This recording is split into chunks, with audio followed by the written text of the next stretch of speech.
So, palm reading started in India and it started a very, very long time ago. It is, we think, and the oldest records that we have been able to find so far are from about 1500 to 2000 years ago, where we have records of people in India using facial lines as well as the lines on people's hands to do divination work.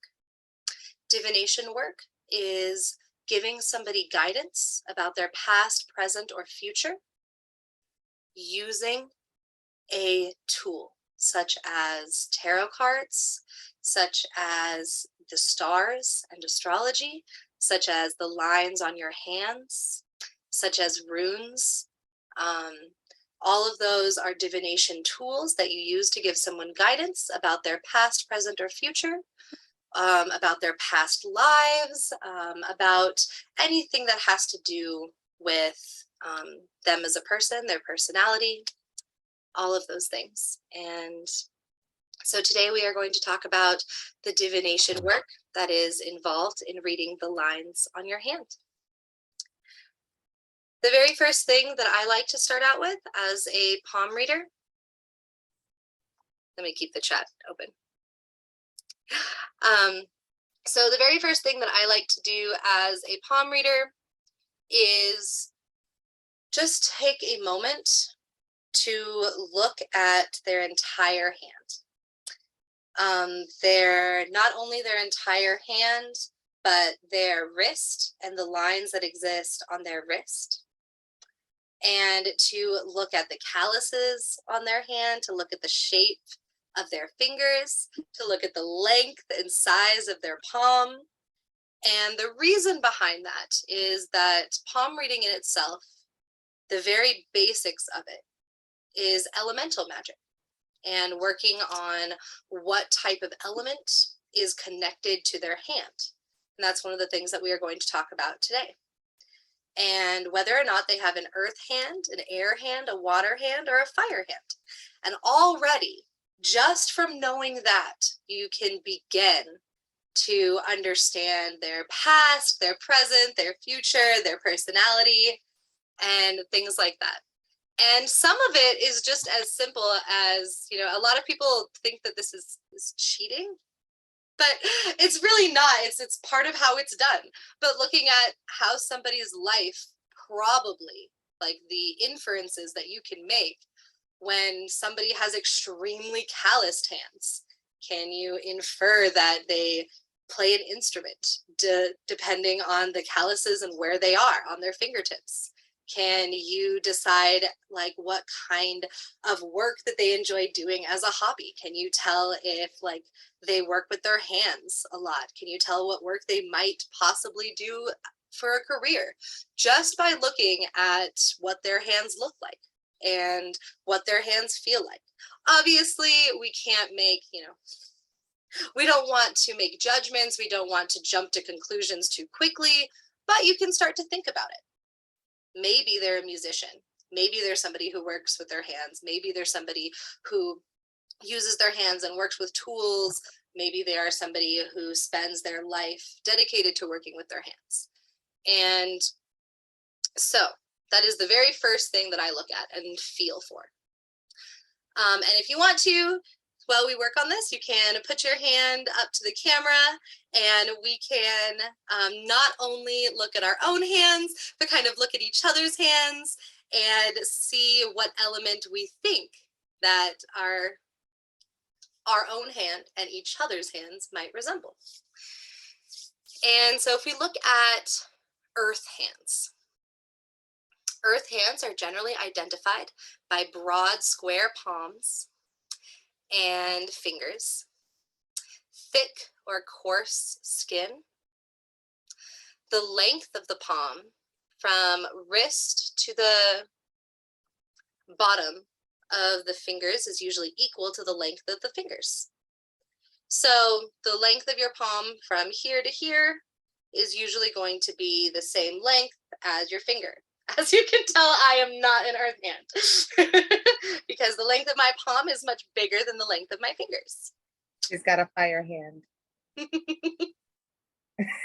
Yes. Whole finger. So I think, isn't that the only you're one just that, fire all the way around then. Yeah. But what, Becca? Which finger are you measuring to? The palm is one length, and is it the top of the palm to the top of the middle finger should be the same? So with earth hands, that's a great question. So with earth hands, what you're going to find is that every finger is a very similar length. Obviously, the middle finger is always going to be a little bit longer, but with earth hands, every finger is going to be a very, very similar length. The pinky obviously is going to be a little bit smaller, but so if you look at your palm, you are usually comparing it to the pointer. That's why I did that there. So you're usually comparing it to the pointer. But you also want to look at the other hands or the other fingers and like how far off are they? See how all of my fingers are shorter than my palm? So you want to look at all of them and how much bigger are they than the palm? If all the fingers like the middle and the pointer and the ring finger are all a very, very similar size to the palm, then it's probably an earth hand. And then my other two fingers are the same.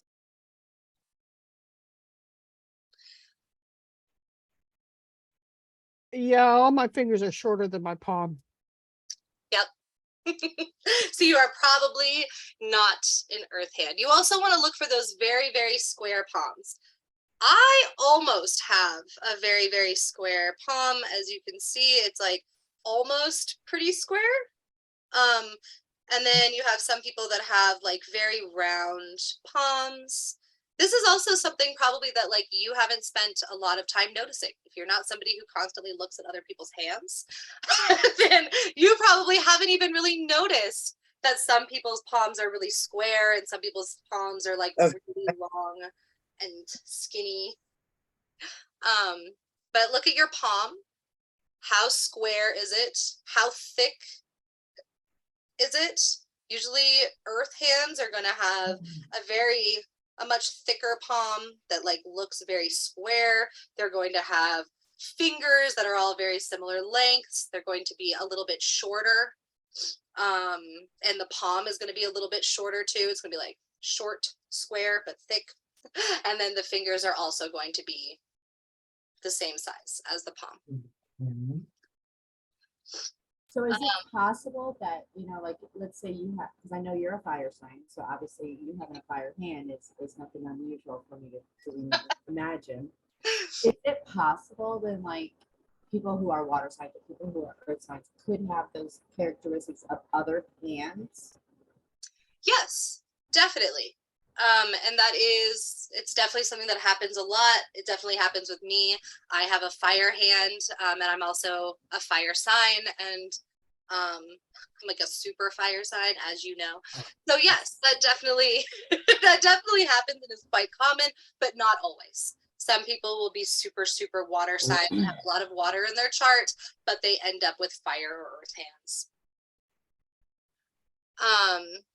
Air hands are some of the most easily recognizable hands, at least for me. I always notice when somebody has an air hand. The air hands are going to have those extremely long fingers, the fingers that you just notice on people, the people who you look at them and you're like, wow. People when you were a little kid probably said things like, you should play piano. And you just had like really long fingers. And those are going to be the air hands. They're also usually their knuckles they're like kind of protrude out of their hands. They have really defined knuckles. No. You can really like when they like make a fist, you can really see like the knuckles look like they would hurt if they punched you. And they have usually very delicate long hands. And more of a like square rectangular palms. I definitely don't have an air finger.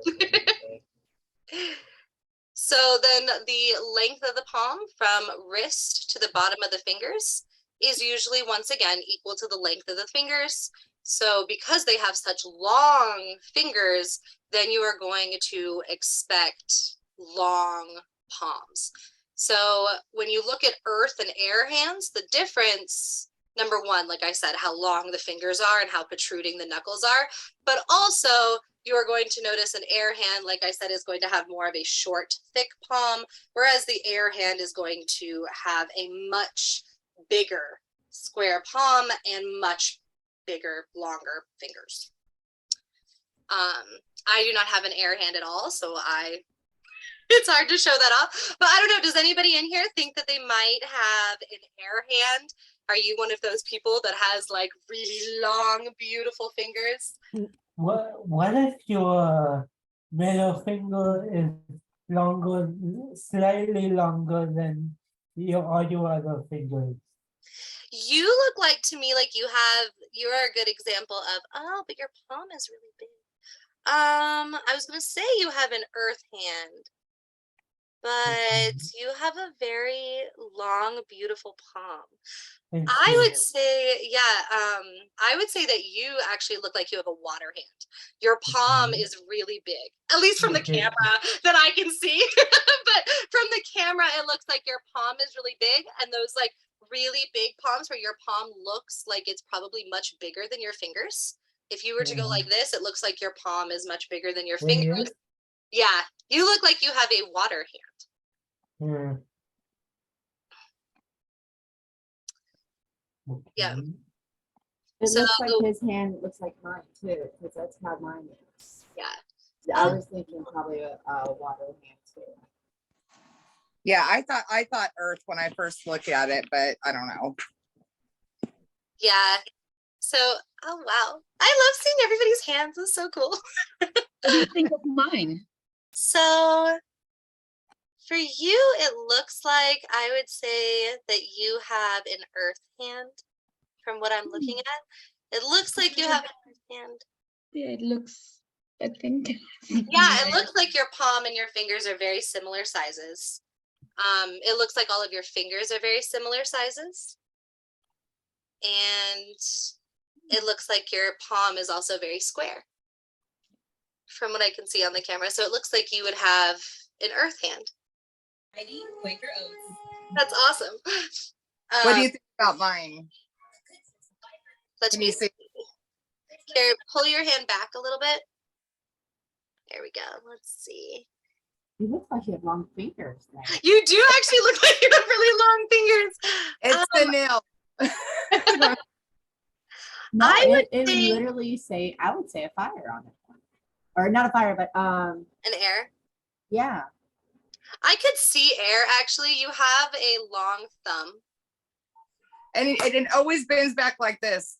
That's You have a long flexible thumb. Yes. I think you have air hands. I think definitely you have air hands that are probably a little bit like, I don't know, an air fiery hand because you don't have those like really long fingers. Yeah, they look really long this way when you look at my nails with them. They look freakishly long. Is it possible to have two characteristics in one hand? It's usually that you would like one is going to be much more prevalent than the other one. So you would just kind of nail it down to that one, but you would probably take into account and in your mind that they have a little bit of fire mixed in with their air hands. But yeah, from what it looks like, I think you have closer to air hands. Yeah, Alex. Alexandra, could you take a look at my hands, please? Of course. I'm Oh, gonna- wow. I've got long fingers, but my palm is narrow, like it's not wide. It's not, but you definitely, wow. I think you have a very good example of an air hand. I think that, yeah, your palm is definitely a little bit more narrow, but it looks to me like you have although, how long are your fingers compared to your palm? My palm is longer. Your palm is longer? Okay, actually, if your palm is longer, I would say you have water. You have water hands. I thought so. Yeah, yeah. you have water hands. And that's my sign too. Oh, perfect. Oh, see, that Hey, works out. Alexandra, Yes. how can palm readers really tell what elements is or on your hand? So really it's just based on these characteristics here, and then we're gonna go a little bit deeper into Okay, you've got mine. of course. Yes. Here, let I me was, oh wait a wow. minute. Very, It's very- blurry. It's a little blurry. Yeah, it is blurry. I don't know. There we go. Oh, there How's we go. that? There we go. Oh wow. Okay. I think you have a very nice thumb. I like your thumb. I know that's probably kind of weird. I would say that yours also look like water. It looks like Water. you have, yeah, it looks like you have, if you can, yeah, how much bigger is your palm the same size as your fingers? If you look, how much bigger is your palm than your fingers? Okay. It's about the same. Okay. If it's about the same, then I would say that Maybe a little bigger. is it a little bit bigger? Okay, then actually it looks like from what I would say, if it's a little bit bigger, I think you have fire hands, actually. Okay. I I'm would say Leo. that, yeah, you probably Me have too. fire hands. I'm You a could probably Leo have fire too. hands. Yep. I'm a That's Leo cool. too. Oh, that's so cool. I'm a Sagittarius, so all of the fire. So does this palm reading thing also not only go with the elements, but does it go with the zodiac signs too? It doesn't necessarily. Okay. Sometimes it will, and sometimes it'll be similar to your astrology. It just kind of means that you just have even more of that sign within you and that element within you. But sometimes you just have a completely different element, like elemental hand, than your astrology. Yeah. It all Because I'm my zodiac sign's a Leo and my elements fire. yes, yep, yes, it is. Leo is. I love Leos. Leos are great. All my beautiful fire signs. I love fire. I have a question for you. Yeah. Under the water description, excuse me, is that it says a long, flexible, conical fingers. What's conical fingers? So conical fingers are going to be kind of like, I think it was Becca was describing where her fingers tend to bend back completely a lot. So that's why they're so flexible. Your fingers are like mine are conical. They'll bend all the way back. Like this. Look at my thumb.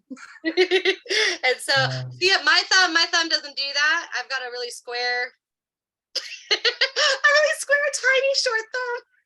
See, now you have me wondering if I do have a water hand. So that's with water hands, you're gonna notice, yeah, that they're very flexible. They easily bend back. They sometimes even naturally bend back, like Becca's. Yeah, see, I don't know that. I mean, Yeah, because I can take my thumb and I can put it to my wrist.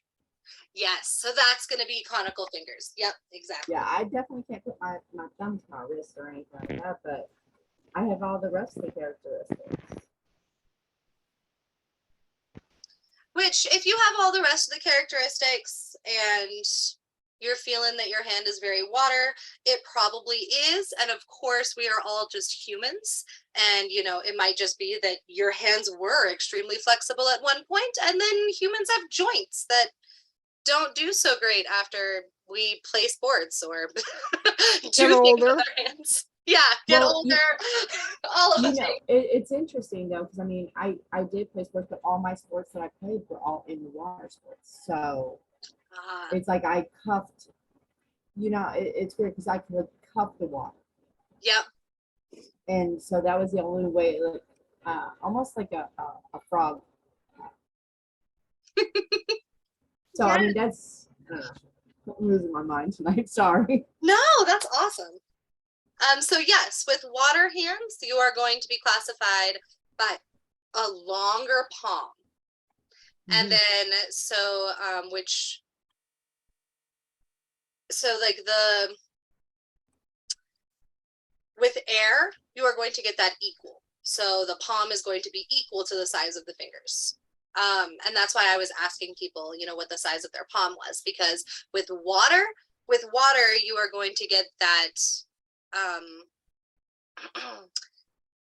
larger palm, or is usually, so it's kind of hard to explain because the length of the palm from the wrist to the bottom of the fingers is usually less than the width across the widest part of the palm.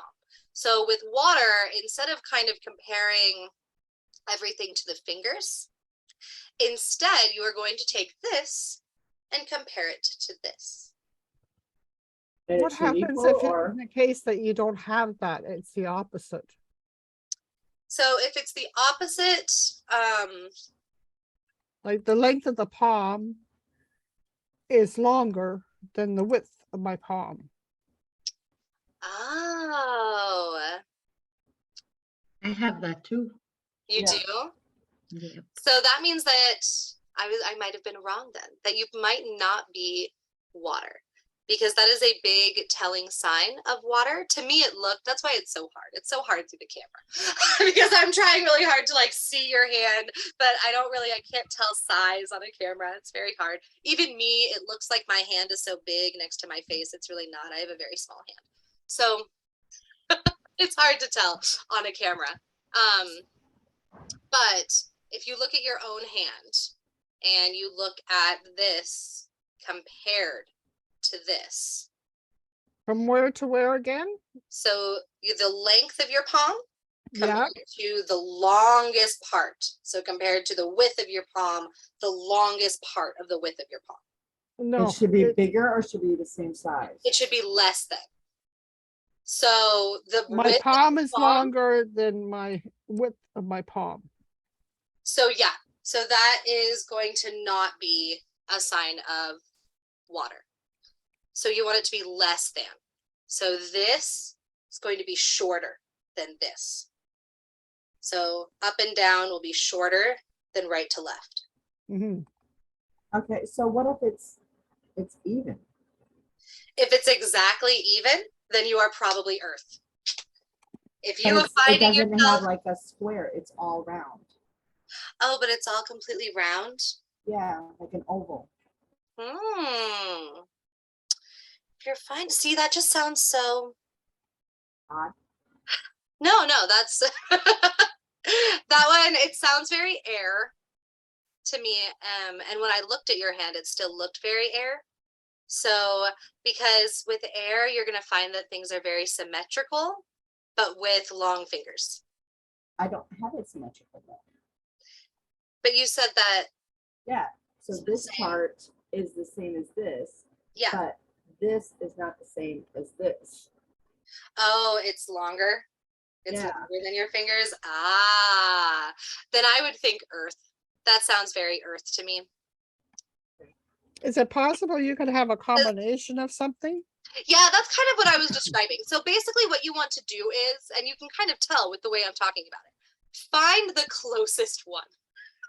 Not Okay. all of them are going to be, it's not going to completely be exactly with your exact hand. You want to try and find the closest one, the one that when you look at your hand, all of the characteristics are as close as possible, even if they don't exactly add up. Which one do you find the closest? And like I said too, if you look down at a hand and you look at it and the fingers just look very broad, the hand looks very square, the fingers look very even, it's probably Earth. Even if you measure it out and it's not exact and it doesn't exactly, it's the way that it looks. If the way that it looks very Earth, you've started to remember those characteristics. And like I said, yeah, they have more thick, coarse skin, and you can tell that probably they work a lot with their hands. That's what thick, coarse skin kind of means. It doesn't mean that their skin is literally thick. It means calluses is kind of what that means. It means that they have a lot of calluses. And same thing with like a ruddy color. That just means they have a lot of calluses. It's like the yellowish color that happens when you get like a whole bunch of calluses on your hands. That's just, You're not making this easy tonight. I know, I'm really not. That's why I said this is something we kind of have to go over, because it's not cut and dry and super simple. A lot of it is kind of intuition. You learn what the gist of an earth hand looks like, what the gist of an air hand looks like, kind of what the gist of water and fire look like.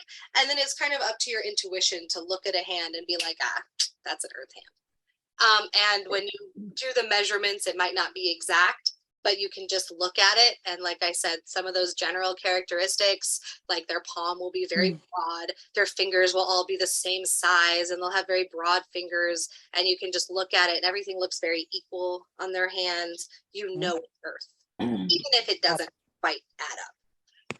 Is there any way we can get a copy of, like, say, of the 4 major types? They have that. She has it in the study guide. Yep, this is on the website. Oh, okay. Yep, this whole page that I'm on, just go to the DiviNation website, go to the study guide section. All of this is here for you. Great, thank you. Of course. It's DiviNation website, you said? Yes. Here, let me type it in the chat really quick for everybody. I was all excited thinking I had a water hand too. And you know, you might, if that's what you're really feeling. Well, you know what, and like I said, the palm size doesn't equal my fingers. It doesn't equal the width. It's all round. But I have calluses. I have, my hand just all jacked up. As we go over more too, it might start to fall into place for you, because there's more than just this when it comes to determining the element. So don't I'm worry. not having high hopes here.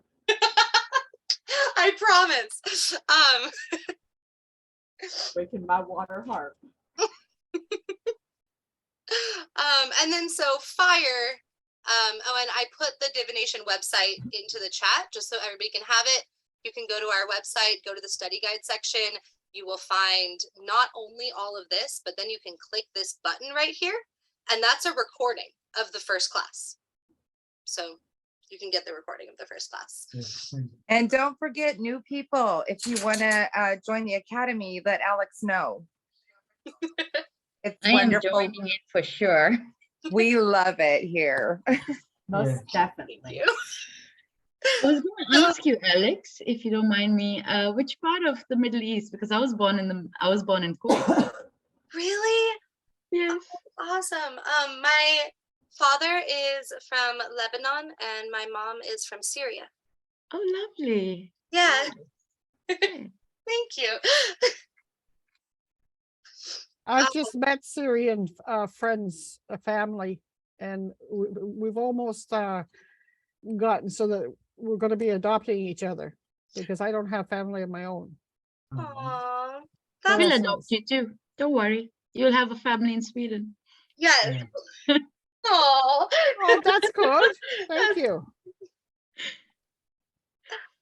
So fire hands are characterized by a square or rectangular palm. And so once again, earth, the difference then between the square palm of an earth and the square palm of fire is that those earth hands that are square are going to be very broad squares. You're going to notice that they have very broad square hands. And whereas the fire, it's going to be more of a slender square, like rectangle. It is going to be much more slender than an earth hand. The earth hands are much bigger, much thicker, and much broader. Whereas the fire hands are going to be a little bit more slender, a little bit more rectangular, but still going to have instead of looking round, they will look square. Flushed or pink skin. And when you say that, what really that is talking about is, you know, those people who, I'm definitely one of those people where you can just tell that the undertones of their skin are a little bit more red. And that can be absolutely anyone. It can be absolutely, you know, any color of skin, any like super, like a whole bunch of calluses. It can be, you know, whatever is happening on the palm, no matter what characteristics it has. Some people just are more red tinted than others. And if anybody has ever, seen my skin tone and my hands, all of my undertones are very, very red. And that was one of the first ways I was able to tell that I have fire hands, is because your hands will kind of always be red, or when you just kind of tap them, it just instantly flushes red. And that happens to my hands. When you just kind of tap them, they instantly flush red. Then also you will be able to tell fire hands usually have short fingers. So as I was kind of showing off to you, my little baby thumb that I have here, that's a very fire characteristic. They have very short, stubby fingers. And so I guess, I can show an example. So I have very short, stubby fingers. My palm is square, but it's a little bit more, it's not a very thick square. It's a little bit of a smaller square. My fingers are very short. They're much, much shorter than my palm. And my thumb is super short. The length of the palm from the wrist to the bottom of the fingers is usually greater than the length of the fingers. So my hand fits every single characteristic of fire. Like I said, that won't always happen, but sometimes it does. So if you look at my palm, it is much greater than that of my fingers. My fingers are short. My palm turns instantly red, and I've got a more rectangular square palm. So this is fire hand. Alex, you have just made this so much harder. I know. My whole dang gone palm is bigger than my whole finger. I'm giving up in trying to figure out. You're all of the elements. Oh yeah, I'm just all of them. I found that I'm a combination, I think, of water and fire. Awesome. Yeah. Just by the descriptions. Cool. So now that we have gone over just the basics of that, which I know, Jackie, you're going to hate me after I tell you the assignment. So now I'm going to give everybody about 5 minutes. Please feel free to read the descriptions again, but I'm going to give everybody about 5 minutes. Either type in the chat or say it out loud. What element you think your hand is. You are welcome to do exactly what Andrea did and say that it's two. It's a mix of two. That is totally fine. Maybe if you're going to say that it's a mix of two, maybe have one that's more. So like you think that you're an earth hand with like some speckles of water. Totally fine. However you want to put it, but I want everybody to take a moment, analyze your hand, and tell me what you think you are. You might be like me, you were just a super, super fire or super, super earth, or you might, like I said, be a water hand with some fire speckled in. Awesome, Sharon. Fire all the way. Right on. High five.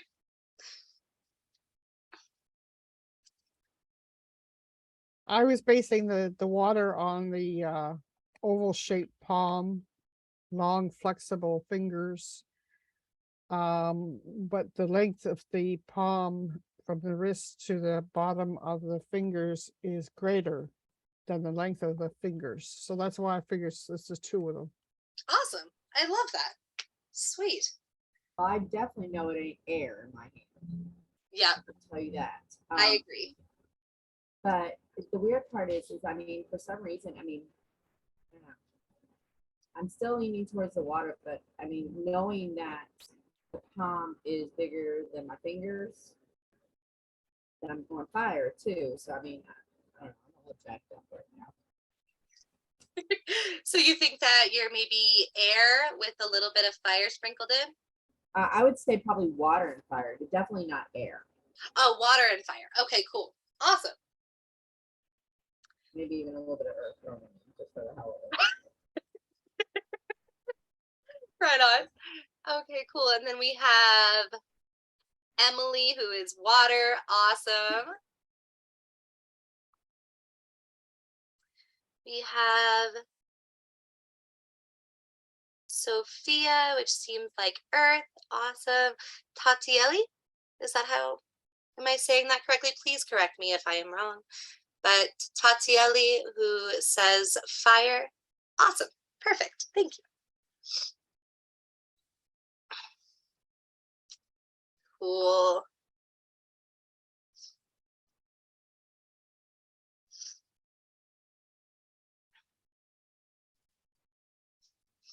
I don't think that's everybody.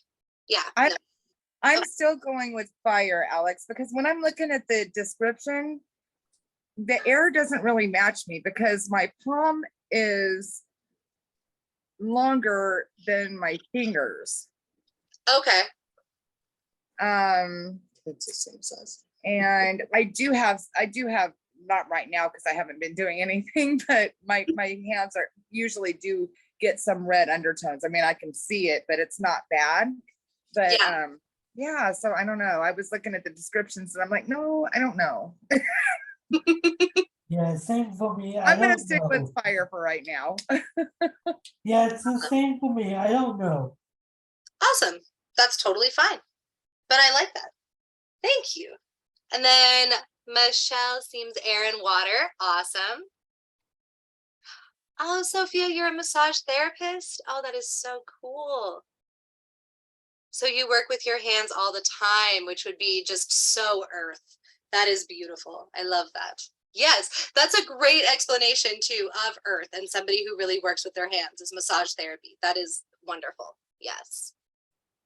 Heather is air and fire. What a wonderful combination to be.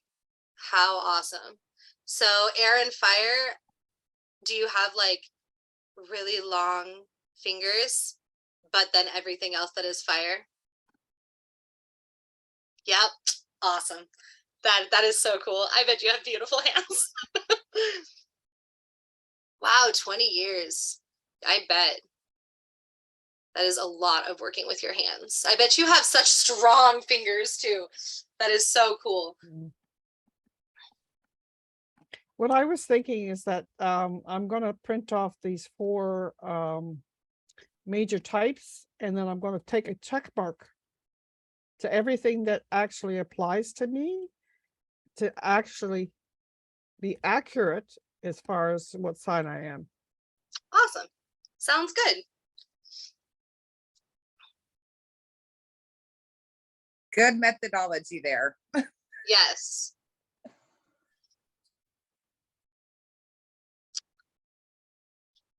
Okay. So I actually, this academy has been around forever. I actually wrote this page of the website 4 years ago, back when I identified as Wiccan. I just, by the way, I handwrite all of these. I don't copy and paste. I don't get this information. I mean, I obviously get the information from somewhere and from years of study, but I also just like handwrite these pages, and it's interesting to see. I am not Wiccan anymore, and I don't follow that practice anymore. I decided after learning and after growing, I just don't identify with Wicca anymore. But it's interesting to see that I included Wicca on this page. I might change that. But anyway. Top So, of everything else you do. right, I know. I'll get around to changing this page at one point. So now that I think everybody answered. Did everybody answer?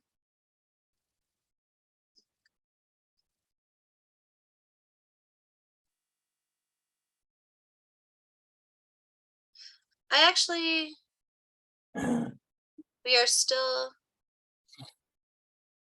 waiting on just one. I'll just give it a couple more minutes just in case they wanted to answer. And if not, that's totally okay. I'm not going to force anybody to answer. So, but just in case they're still kind of figuring it out, I don't want to jump ahead while they're still trying to figure it out. Well, while they're doing that, I looked at my husband's hand. Oh my gosh, he has got the widest palm, and so I'm like, oh my God, I think you have an earth hand. Let me see. Yeah. So I measured the width and the length of his palm. It's the same. I measured his palm from his fingers, and it's the same. And he Yes. does have that callousy kind of thing, you know, going on. He was a firefighter forever. So you'd think he'd have a fire hand. He's a fire sign, firefighter. But he has very earth hands. Yeah, see, exactly. Sometimes you can just look at the hand and you just know. And you're just like, Yeah. you have an earth hand, don't you? No, I'm gonna look at everybody's hands. Oh my. So, I will give the last person another minute to answer while I switch pages. I want to add this to the palm reading. After this class, a lot more will be added to this page.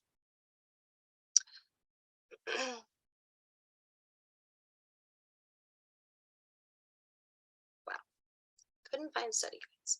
So if you go to the study guide section and you click on either tarot or runes, which is funny that I haven't added it yet to palmistry, but it will be added. Then we will see the elements. Those of you who have taken any classes with me, this is going to be so familiar. But once again, we are going to go over the elements. So now that we know and we've kind of established what element we think that our hand is, we are going to learn what that says about a person. Initially, this is going to be, like I said, what you look at first. Right when the person sits down to get a palm reading, this is the very first thing that you look at. And that is just because instead of looking at the individual lines, which we will get to, but we are looking at the palm as a whole and what it means as a whole. And earth signs. So earth is the symbol of stability and healing, grounding. Worldly things, and when I say worldly things, I mean absolutely anything that exists on this plane of existence that you can touch. So that includes your home, your car, your family, your money, and the trees and the flowers and the mountains and grass and absolutely every single thing that you can touch in this universe. It is sentient life. It is also things, personal things that have sentimental value. It is your goals, but remember that we're talking about physical goals, goals that we can kind of touch. So that means like career goals and possibly even school goals, but air is intellect and wisdom. So we want to have school goals such as the way that you take notes, such as the books that you read, such as the things that you can touch that are your goals. This is your roots, your connection to the earth. The earth is a symbol of the trees all around us and within us. The flowers blooming inside of every organism and the ones that grow all around us. So that is very metaphorical, but when you do grounding and earth meditations, it is very common to imagine your body and yourself as a tree, to imagine the roots that come down and connect you to the earth, to imagine the branches that come off of you that grow fruit, that grow flowers. And it is all very metaphorical, but the earth sign and the symbol of earth represent the growth that happens within you and also physically. The fact that you physically grow as a human being, that you go through the life cycles of a human. And earth is a part of the web that connects all living things. It is the food that sustains us, the cycle of life that we are inevitably a part of. It is what grounds us and reminds us of both our immortality and our mortality. And when I say that, you are both immortal and mortal. And I don't mean that in a spiritual way.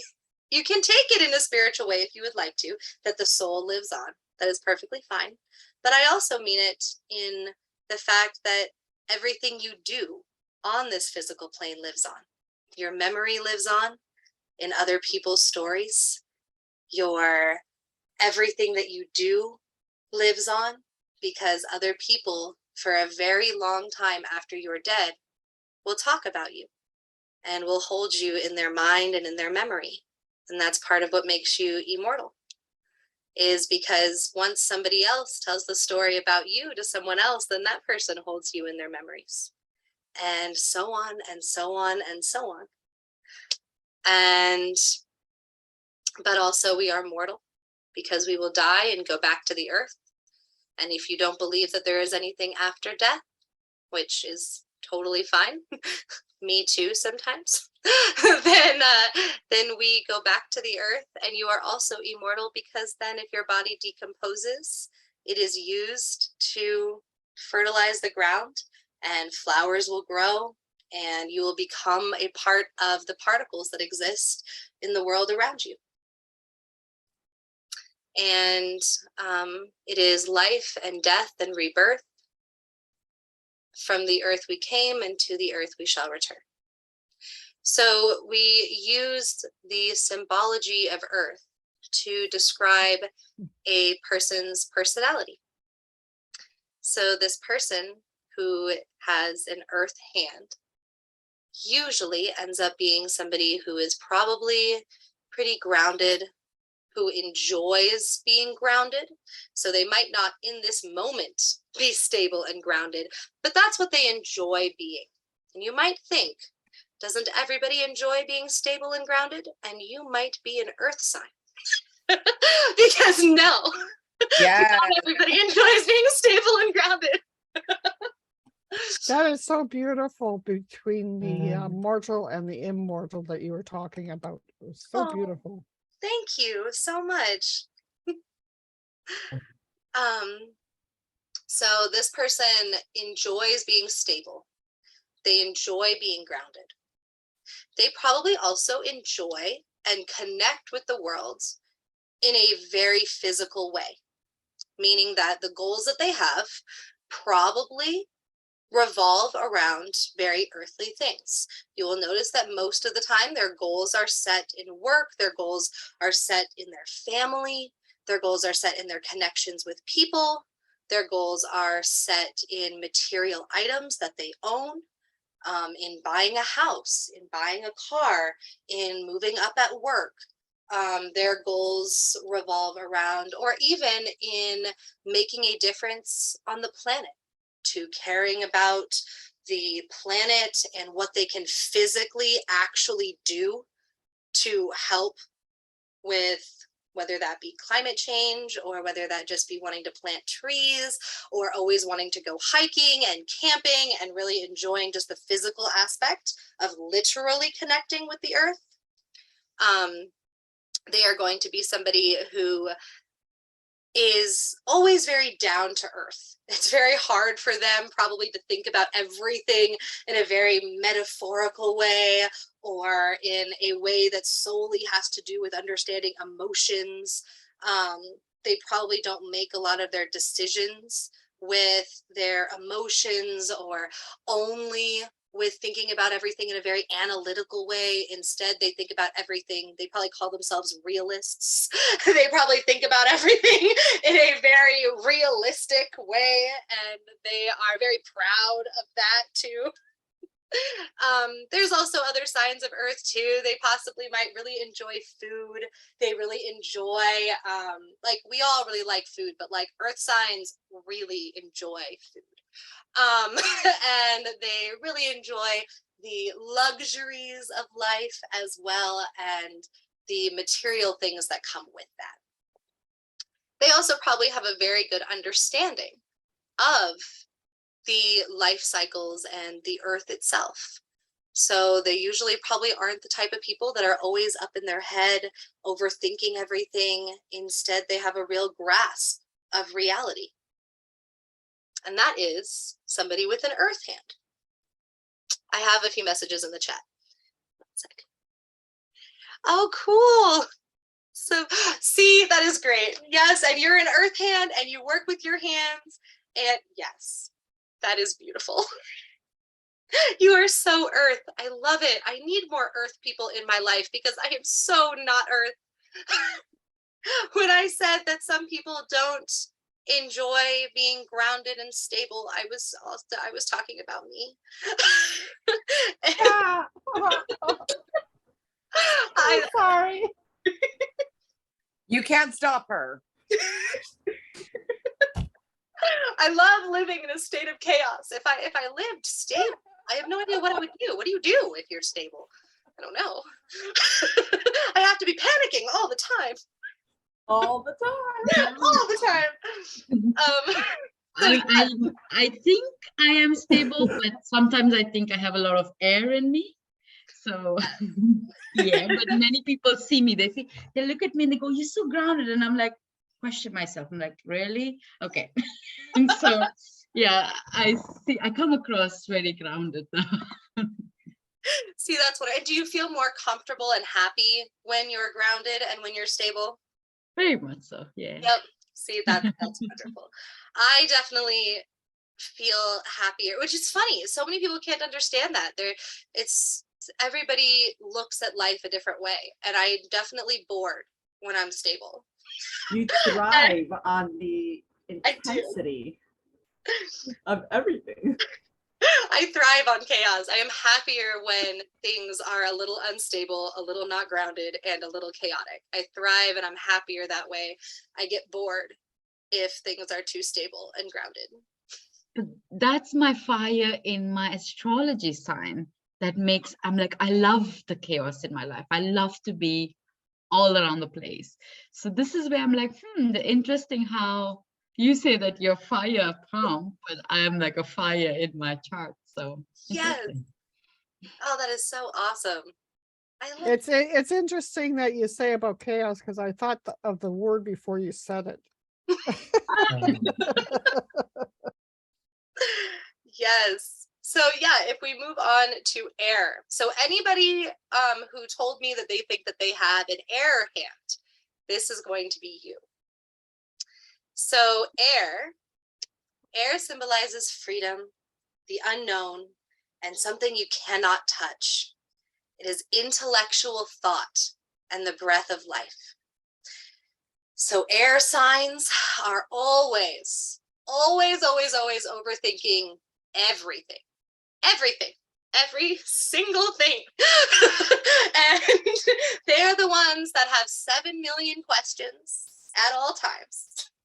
They are the ones that, which is great though, because air, even though it is the symbol of overthinking everything, it is also the symbol of wisdom. It is also the symbol of education and analytical thought and logic, and the mind being extremely wise and developed. And that is because they spent their entire life asking 7 million questions and overthinking everything. And that is why they become so brilliant and so wise, and they understand the world in a way that not a lot of people do. And that is because since birth, they haven't stopped asking questions. It is the symbol of cleansing and purity. And when I say that too, purity, it's I don't like the way that that word has been used throughout time, but purity just more in the sense that when you are around them, when you are around an air sign, you tend to feel you don't feel anxious. The air sign probably feels extremely anxious. The air sign is always anxious, but you feel a lot safer. You feel this feeling of cleansing, this feeling that you can relax, and like you can talk and the air sign will listen. And they actually care about every single word that you're saying, and they're analyzing every single word that you say, but not in a judgmental way, in a way that they genuinely care about every single word that comes out of your mouth. They genuinely want to understand you. They genuinely want to learn about who you are and everything about you. And that is such a wonderful feeling when you're the person sitting next to an air sign, to have somebody really want and genuinely want to understand you, genuinely want to listen, and to want to learn about every aspect of who you are. The air is wild and untamed, but graceful and ever changing. So air signs, that's what comes with this intellect and this wisdom, is that they are never usually stuck in their ways. An air sign is never usually one of those stubborn people that thinks one way and it's super difficult to get them out of that way of thinking. That's not an air sign. An air sign learns more and new information, and they change. They learn new evidence, they discover new things, they read more books, and their opinions change, and who they are changes, because they are just so able to not be this like stubborn person who can't get out of their mindset. Their mindset changes when they become wiser and gain new information. That's true, because I'm a Earth. My sun is Earth. My moon is Libra, and my rising is Gemini. Awesome.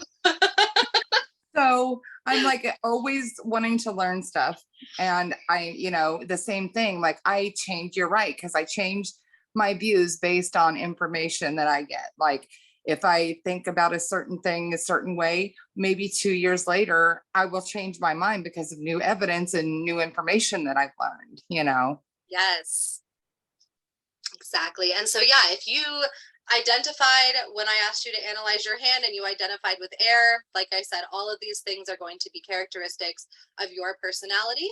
And if you are giving a palm reading to somebody, then you notice that they have an air hand, then these are some of the things that you can infer about the personality of an air hand. Would it be possible that you could mention what signs are in each of the elements? Yes. Like what astrological signs? Yeah. Yes, totally. Here, actually, I have an idea. Actually, hang on. Nope.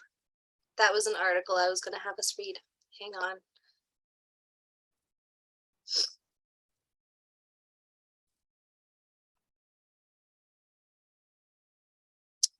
Come on. Open for Maybe me. even if you could just mention it like under each section that we're working on. Yeah, I just figured since I already have a chart, might as well pull up the chart. There you go. Now you know all of them. And I can put this on one side and I can put this one on the other. Nope, I lied. Hold on. JK, there you go. And we will zoom in.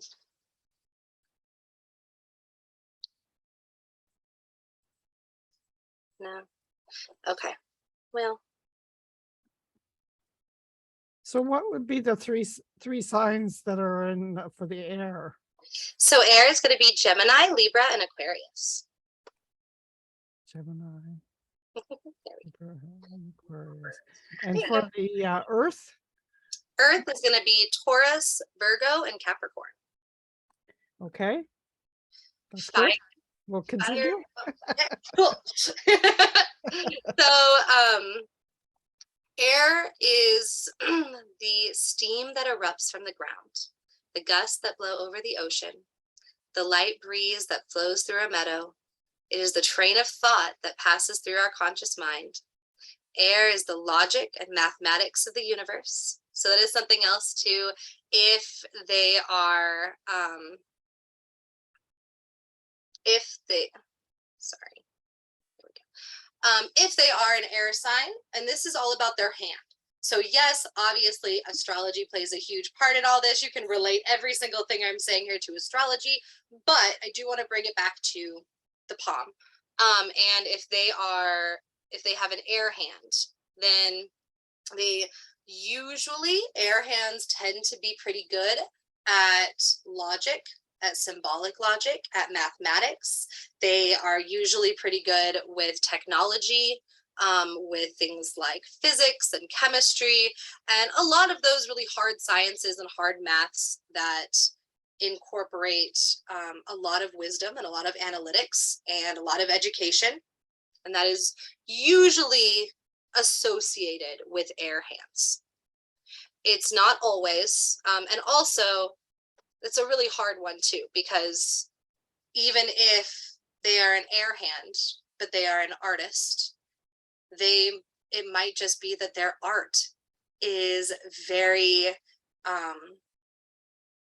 analytical. It has a lot of geometric shapes. It is, when you look at their art, you can just tell that they are a very analytical person. And yeah, so it's going to transfer into every aspect of their life, even if they don't like work as a mathematician. It is the knowledge and wisdom that grows inside of all sentient beings and all sentient beings throughout their lifetime. So that is an air sign and an air palm. Please let me know if you have any questions. Please feel free to interrupt me, or if you don't feel comfortable, type it into the chat. I have the chat up. Okay, I was going to do this. Oh, please. Sentient beings, is that beings that have a sense to themselves or something? Or like, how do you describe it? Yes, exactly. So that's a great way of describing it. It is beings that have the ability to have introspection and to think about themselves. Exactly. I'm an Aquarius, and everything you mentioned a while ago, I totally agree. It's 100%. So yeah. Yes. Awesome. Yes. And that is, yeah. Aquariuses are such a great example of such a very intense air sign. So I can see that. Thank you for sharing that. So then we have fire. So everybody who said that they had a fire hand, this is going to be you. So fire is the eruption of passion. It is the element of rebirth and destruction. The phoenix that emerges from the ashes with fire bursting from their soul. So this is going to be the person that, yes, they always seem like they're doing 5 million things all at the same time. And it's not by accident. They're not like, oh no, this week I just got so many things piled on. No, they are always at all times, forever, doing 5 million things all at once. They tend to be very destructive, but not in a negative way.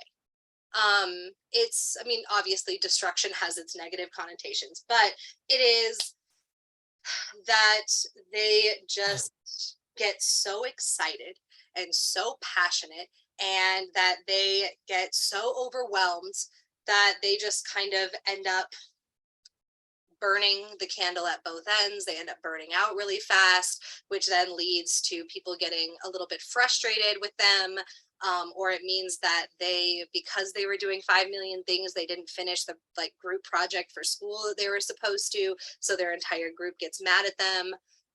They tend to be very spontaneous. And so instead of doing the things that they probably should have done, they decided to go out to a concert. And they tend to be very absent-minded and very spontaneous, which can lead to a lot of destruction within their life, because a lot of people hold it very important that someone is reliable and that someone is going to do what they said they were going to do. And a lot of times fire signs are just not as good at that.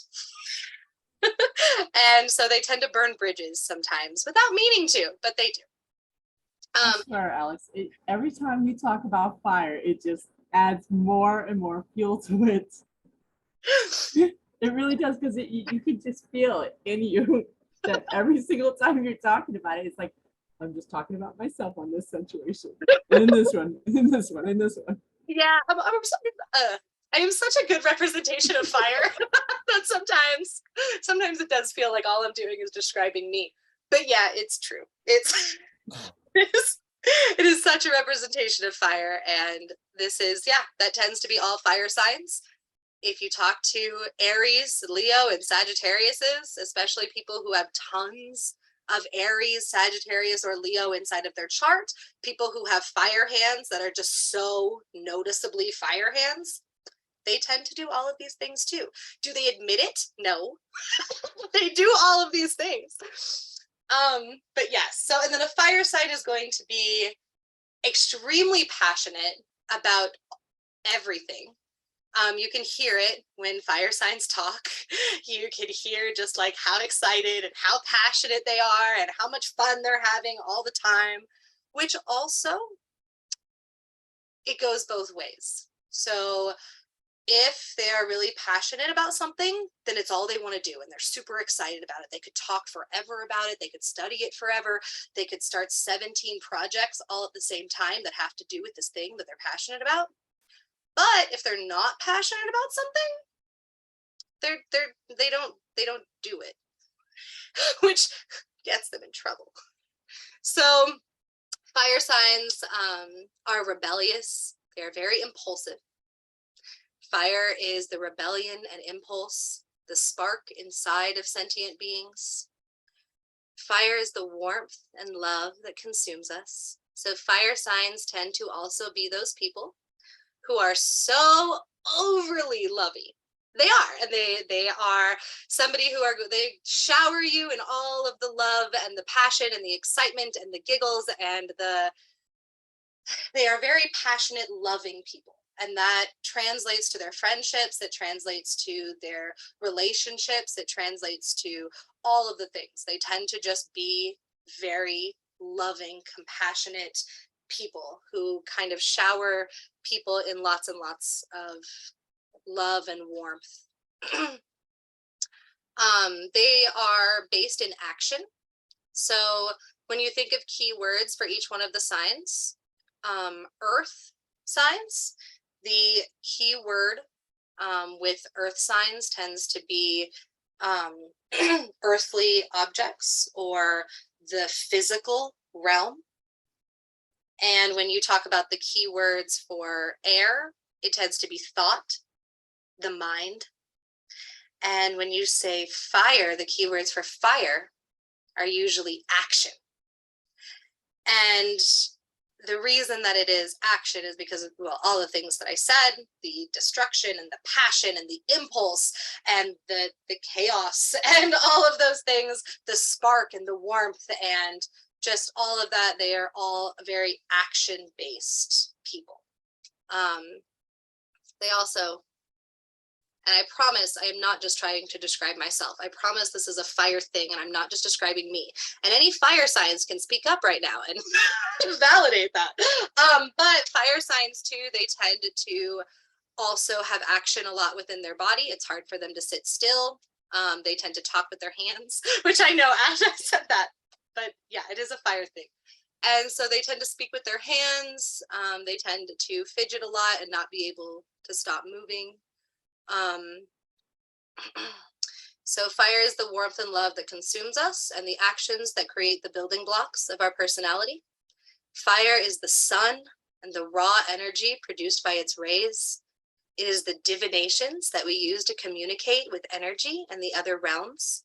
So usually things like divination work are associated with fire. So a lot of times if you have a fire hand, you might just naturally be very, very good with divination work. It might just have happened one day that you realized that, you know, you started practicing with magic and you realized that you were just kind of really good at it. It's a very fire hand, fire thing. It is the most raw and pure form of magic. It is the first magic of our ancestors. So obviously the creation of fire and when our ancestors first discovered fire, using it for ritual work, worshiping the sun, worshiping warmth, the sun that helps our plants grow. It was the very first form of magic. They didn't understand, you know, how the big ball of fire in the sky helped the plants grow. It was magic. They didn't understand how you could create fire using friction. It was magic. A lot of fire started out as the first form of magic. Even staring into the flames and seeing shapes and patterns was one of the very first forms of divination work. And now we call it fire scrying. A type of energy that can seemingly be created from nothing. So fire is one of those energies that you can just create from nothing, seemingly. Obviously now we have science and we know that it's not created from nothing. We know how it is created, but if you were to not understand that, it does seem like this big burst of energy that can hurt you, that can burn down forests, that can destroy things, but that can also light up the world and keep you warm in the winter, seems to come from nothing. It is a very magical source. It's interesting with this sign is that with my palm, I have fire and I have water. And this kind of describes a lot of my personality, even though I'm a water sign. And it's interesting, it has the picture of the phoenix and the description of the phoenix. And I was born a phoenix. Really? Oh, that is so cool. See, and that's probably, your palm probably is a fire palm. And mixing with that water sign that you are, that is so cool. So you are a mixture of fire and water. That is beautiful, because we're about to go over water, and water is so beautiful. So water and, I mean, obviously, like water and earth are some of the things that I really wish that I had more of. I'm always a little jealous of earth signs, as well as water signs, and water with their ability to connect with other people and to just flow and go with the flow is so cool. Oh, nice. That is awesome. A Pisces sun. Wow, with all of the earth within you as well and the fire. That is so cool, Sophia. You have just such a beautiful mix of everything. So, and then our fire signs were Aries, Leo, and Sagittarius. And now we're at water. Our water signs are Cancer, Scorpio, and Pisces. So if you got the water hand, and that was what you identified with, water is the gentle flowing river and the crashing waves of an ocean storm. It is the emotional whirlwind that swirls through our heart and soul. So as somebody with a water hand, the key word for water is emotions. Water signs are going to connect with other people's emotions. Their magic lies within their empathy and their compassion, their love. And it's not quite like a fire love. Fire, they just constantly shower you in loving words and in hugs and in snuggles and in all of these things because they're just their fire. Water, when you're sad, they can tell. And they come to sit next to you and ask you what's wrong and to show you compassion and to show you empathy, to genuinely understand and see your unspoken emotions. And they have this ability to know when you're stressed, to know when you're anxious, to not only know, but to understand how to help, because that's what they've been focused on in your friendship, is not only being able to tell if you're anxious and sad, but also knowing how to help and how to make it better. Water is the transformation of our body and consciousness. It symbolizes the phases that we move through as the never-ending cycle of life continues. Water signs tend to, like, that's what I was talking about when I said they go with the flow. They are the ones that don't seem as upset and angry when it comes to moving through the cycles of life. They seem to mature and age in a really graceful way, like it doesn't even really stress them out. They're just able to move through the phases of life gracefully. The signs for Earth are Taurus, Virgo, and Capricorn. So I was answering somebody in the chat, by the way. Water is The symbol of the phases, right? Okay. Water is the love that consumes and heals us. Like I said, it's a very compassionate, empathetic love. But also, because they are the sign of emotion, the water signs and the water hands, they are very comfortable. And if they haven't become comfortable yet, they will. They are very comfortable with expressing emotion. And the younger water signs, and I don't mean as an age, I just mean ones who haven't fully become comfortable with themselves in this body and in this universe, are going to just be extremely emotional. They're the ones that cry all the time. They're the ones that watch a sad movie and they're empathetic for all the characters and it makes them cry. And they're the ones that cry at movies and that cry at a song, and or that they're the ones that squeal and get extremely overwhelmed and happy whenever they're happy. You can tell that they're happy. Fire signs just like always seem happy, but the water signs, you can tell they are genuinely happy and they're genuinely sad. You can tell when a water sign is angry at you. You'll know instantly. You can tell when they're sad and when they're happy. They wear their emotions on their sleeves, and it's very, very easy to tell with them. And they're very emotional, but that's wonderful. It really is. It's actually interesting because Andrea, you said you're a water sign, right?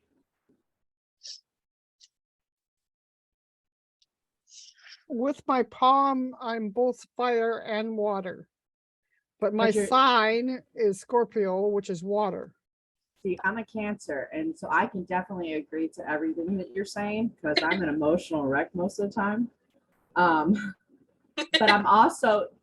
I'm more empathetic though, I think, just for that standpoint. I mean, but my hand is definitely between the fire and water. It's like a half and half, if that's even possible in any way, because it is. Oh, anything. I can be like that emotional state, but it's also an emotional state for like a fire characteristic. Yeah.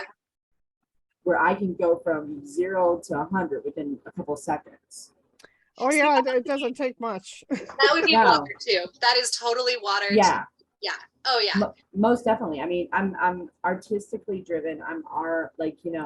My emotions are always on my sleeve, but yet I get bored quickly with things, and it's like I have to have everything keeps going, because if it doesn't, then I get bored. Like I have to be doing like a million things at once. See, and water signs can definitely be like that too. The earth signs are definitely like, obviously they're going to get overwhelmed and have a lot to do, but they're always trying to reach that homeostasis where with earth, like they want to go back to being stable and grounded. Even if they go through a time period where they're really rushed and they have a lot to do, they always want to go back to being stable. Water and fire and air, they definitely have those, you can have those personality traits where you just go, go, go all the time. So I gravitate towards the earth signs for me, and with mine is I'm a Taurus rising, but everything in my charts was all Virgo. And that's another earth sign. So everything I go towards is that earth sign to get that grounding, because otherwise I'd be a chaotic mess without my emotions. That makes sense though. Yeah, I'm happy you have that earth in there. I mean, because if I didn't, Lord, I would just probably be on a hot mess. Becca would be like, oh my gosh, Jackie's supposed to be quiet today. So yes, water is the empathy that connects us all, the unexplainable emotions that tear us apart. So like I said, they're very emotional. They wear their emotions on their sleeve, but once they become comfortable with that, once they just accept that they wear their emotions on their sleeve and they stop trying to hide them, that becomes so wonderful, because then they're able to, it's such a beautiful thing to be able to just express emotion just because you're comfortable expressing emotion. That is so beautiful. That's something I am very jealous of comfortable water signs who have come to terms with the fact that they're emotional. It's such a beautiful feeling to be around them, because it almost makes you feel like it's okay to just to cry and to be emotional and to express these things. And that's another part of their empathy and a part of their healing, is that they allow you to be emotional. Whereas a lot of the other signs, they're not so much like that. The earth signs are always going to want to kind of be really calm whenever there's a lot of emotion going on. They're going to want to stay very calm. They want to. That doesn't mean they always do, but they want to. Whereas air signs are going to be like, you know, it is really illogical that I'm crying right now.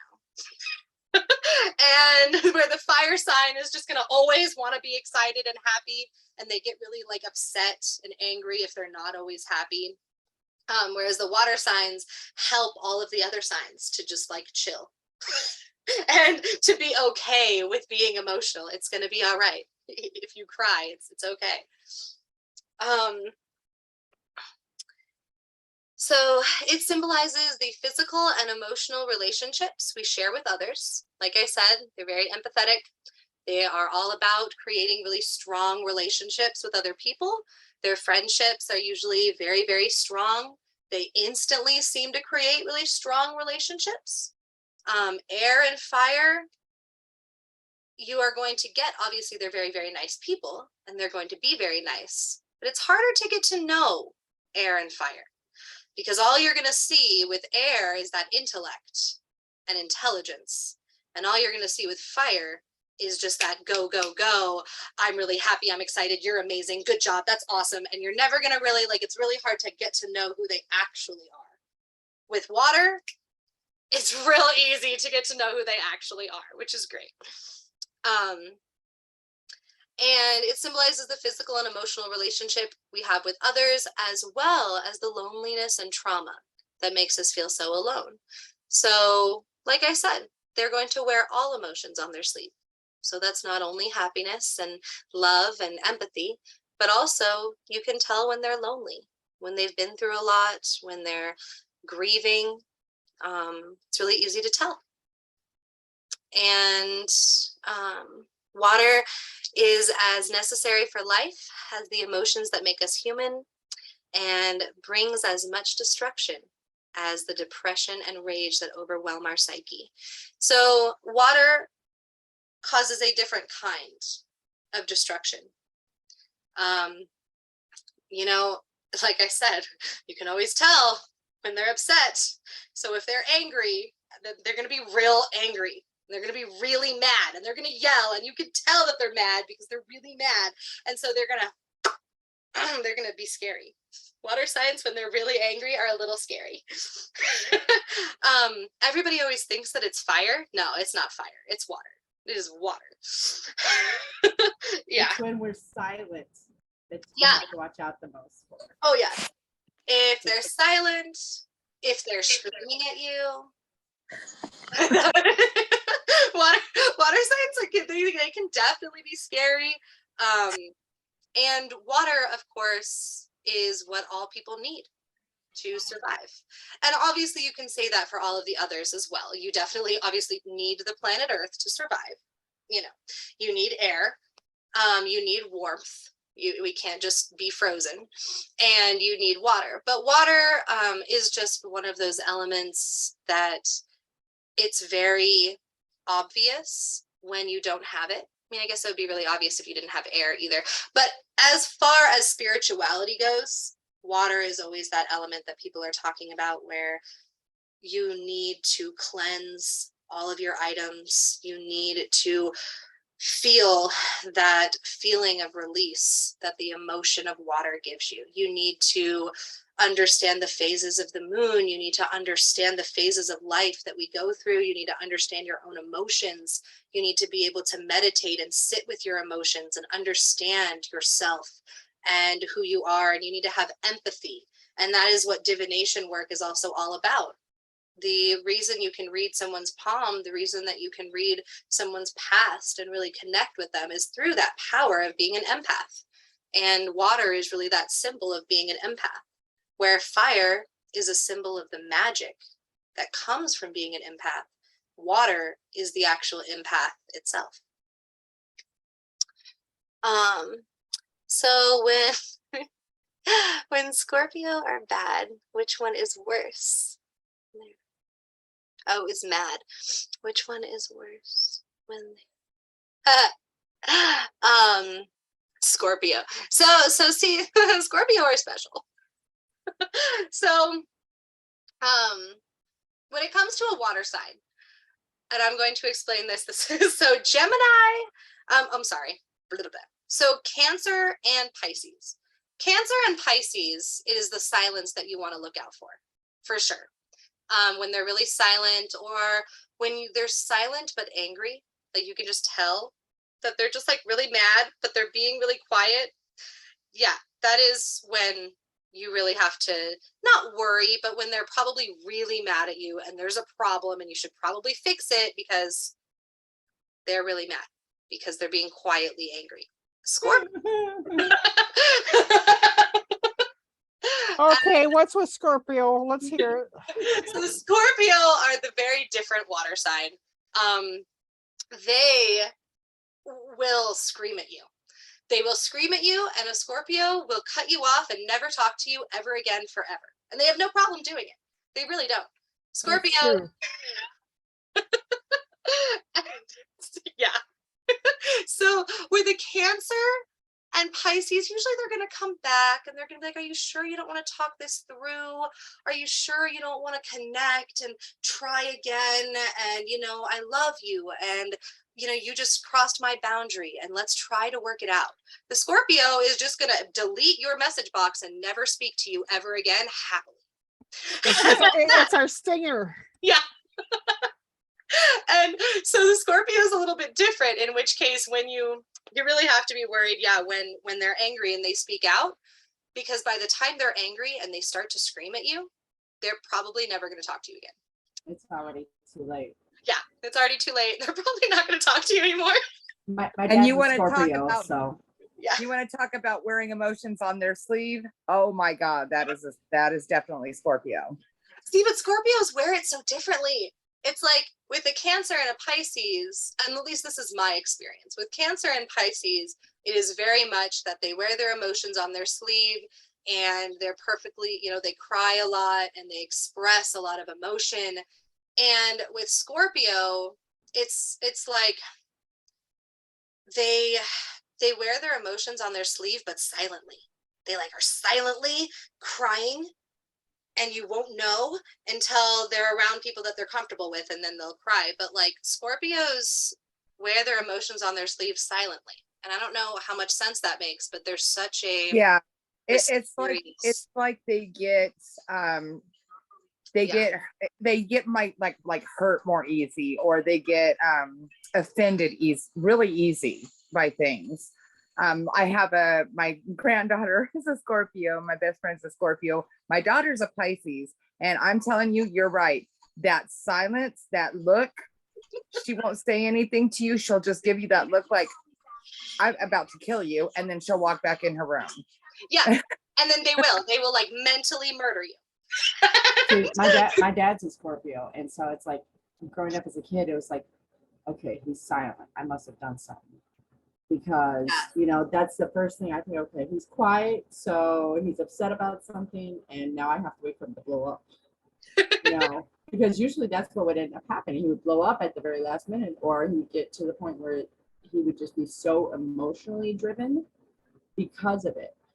But I've had friends of mine, girlfriends of mine, that being Scorpios, totally different side. When they would get upset, they would just lash out at you, and I think that Scorpios are kind of my favorite people to have as really close friends, because they are totally the person that will step in if somebody is being mean to you, if somebody is being rude, if somebody is bullying you or doing something that isn't okay. The Scorpio is the friend that's going to be like, hold my beer.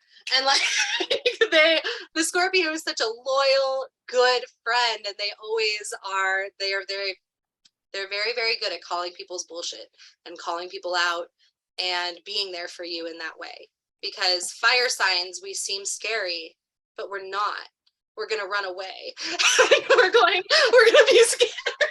I'm ready. Let's go. Let's throw it down. I have no problem with that. I And think then that- we're gonna go into the bathroom and talk shit, but we're probably not gonna go and actually start confrontation. Whereas the Scorpio will start confrontation. And I love that about them. It's fantastic. I think that's a lot of water signs too, though, because it's that emotionally driven. If we see somebody is in that situation or see somebody that is like being bullied or whatever the case is, we want to save them. We want to be able to just like do all that destruction. And that's where, you know, not the negative side of it, but it can be destructive. You know, we can make it worse than what it really needs to be. There's a couple of things I just want to share as quick. When I was in high school, I was sitting beside a new student, and she was dark skinned. I didn't know whether she was black or what she was, but anyways, and we picked up a conversation and it was going, you know, like very well. And then a couple boys in the class said a very derogatory thing against her color. I just stood right up and I says, you don't say a thing like that at all to anybody. And so the whole class was quiet. But she became my friend. And we were friends for a number of years. And actually, she just got in touch with me, I'd say about a year ago. And this is in high school. Like, I'm talking 50 years. And another thing is that what I find is that even my mom always said to me, Andrea, when you have a friend, you have a friend for life. We're very much a confidant. And I've got, like I said, a couple people I've just connected to recently from high school, and they remember me. Yes. You know, like I have friends here where I am now, and I've had them for years.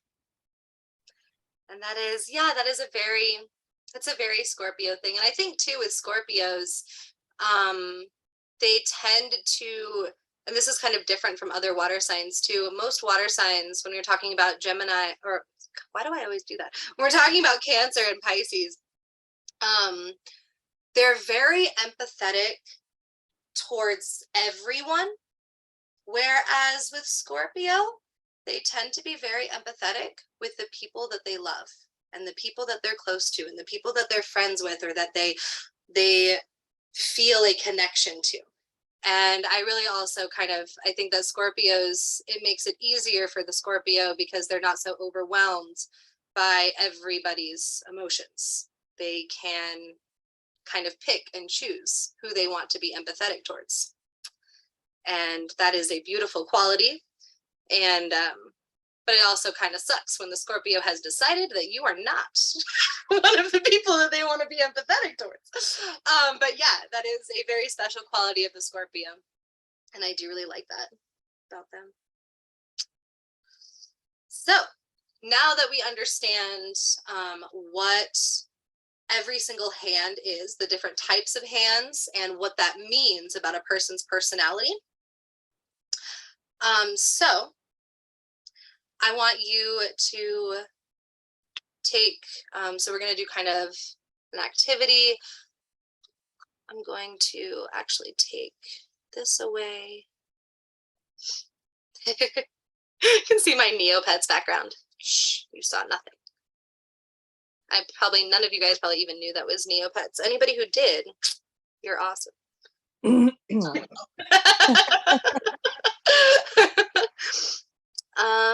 We're gonna go back to, here we go.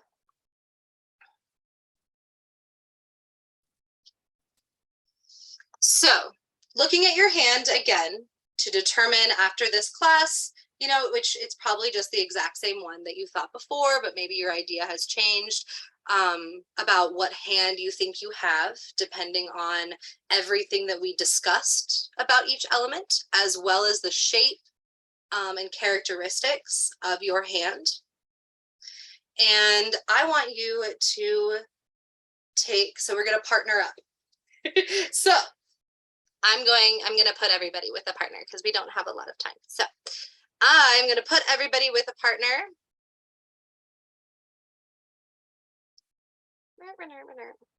If I can get the thing to show me all of the people. Okay, so we are going to, and I'm just going to do it based on whose face is next to each other on my screen. So we are going to have Andrea with Jackie. We are going to have Nicholas with Becca. Sharon will be with Sophia. Tatieli will be with Heather. And then we are going to have, okay. Please let me know if I ever pronounce your name wrong. I always want to get them correct. Is it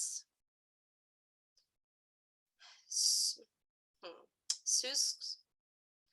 Can you tell me how to say your name, please? Suuzq.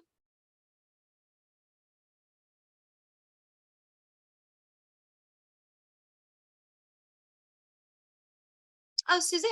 Awesome. Okay, cool. So then we're going to have Suzanne, Michelle, and Emily all together as a little group of 3.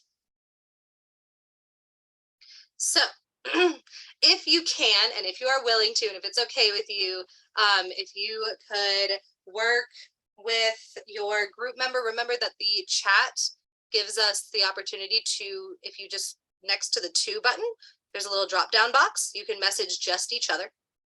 And I want you to give each other a reading based on just what you see from their hand on camera and what you know about the elements. And I'm going to give you all, cool. I'm going to give you all about 5 to 7, maybe a little bit longer. I'll say 10. We can go over class by 5 minutes. I'll say 10. So I'm going to give you each about 10 minutes to kind of talk. You can talk in the chat to each other. And then I'm going to call your name and you're going to give that person a reading.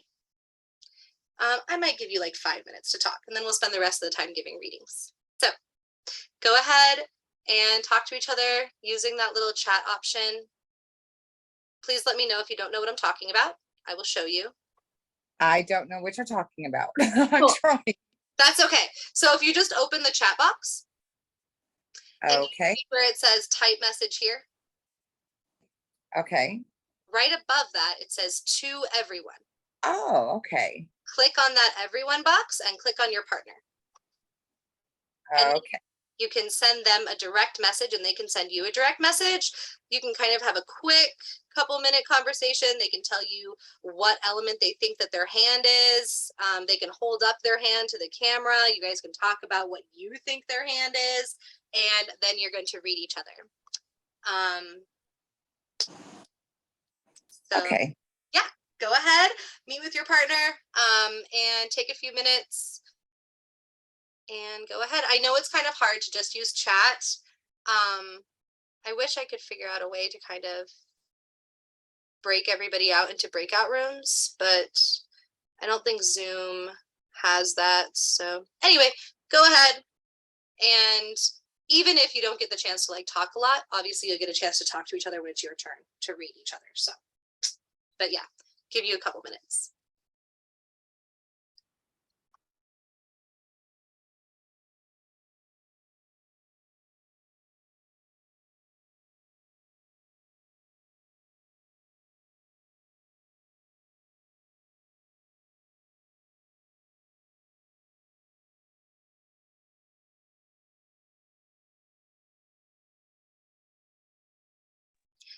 It looks like Suzanne left.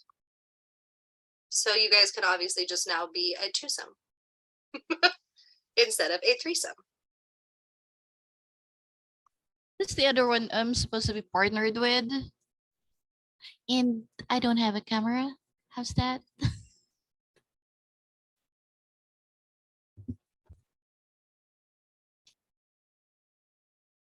Sorry, I was talking and I was muted. So that's totally fine. You can just tell your partner what element you think your hand is. Totally fine. And then they can just read you based on that. And I had you, I know since Suzanne left, obviously now everybody's faces are in a different order. Does anybody remember who I paired with Michelle? It's me. Cool, Emily and Michelle, you two are together. Awesome.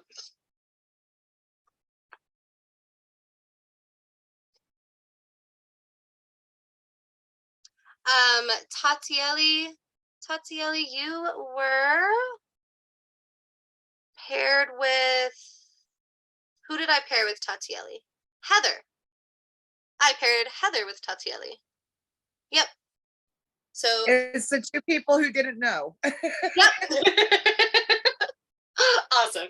So Heather and Tatieli and Emily and Michelle.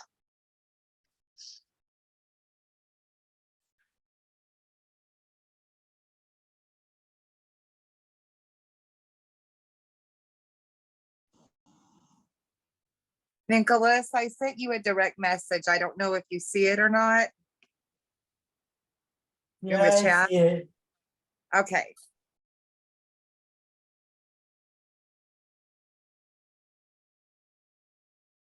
Same here, Sharon, if you see my message.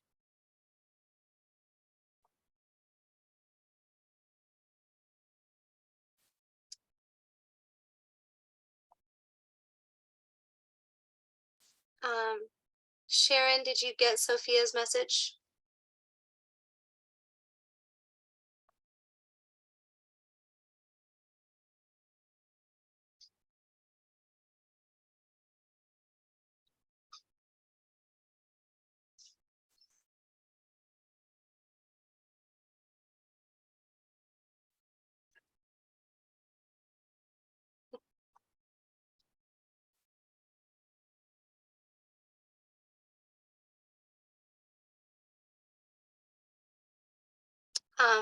Sharon, are you there?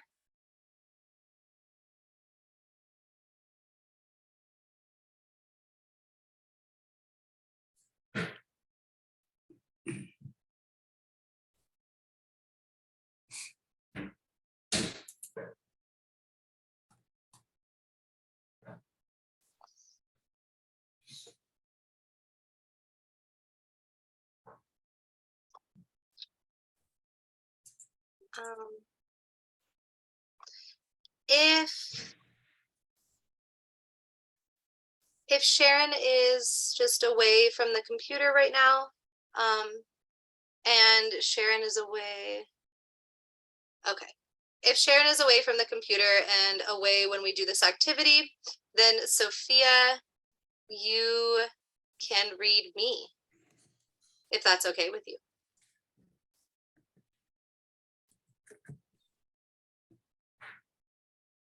Which it should be pretty easy. I kind of laid out my entire personality, so.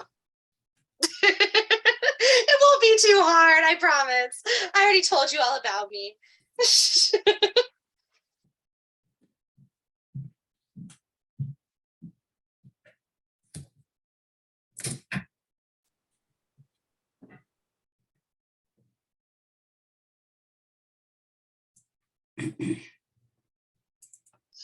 Okay, so I'm gonna try one more time. Sharon, are you there?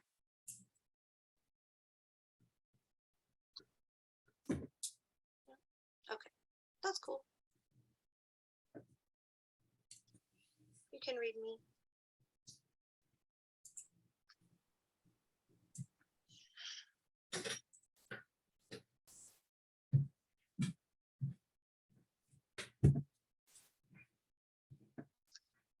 Okay, let's see. Yep, cool. So you guys can obviously continue chatting in your little private messages while others are going, but we are going to start today with Andrea and Jackie. Well, I think we both have decided that we are both fire and water, so. Awesome. All right, so we will start with you, Jackie. Go ahead and read Andrea. And Andrea, if you could put your hand up to the camera while she reads you, that would be super duper awesome.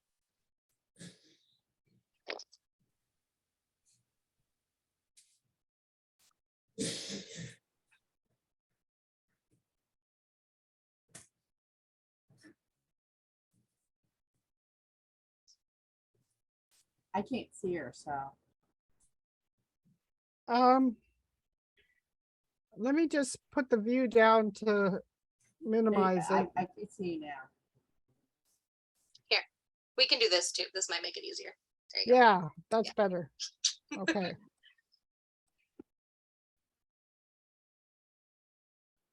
I'm trying to get it so Your that it's hand gonna, disappears on me.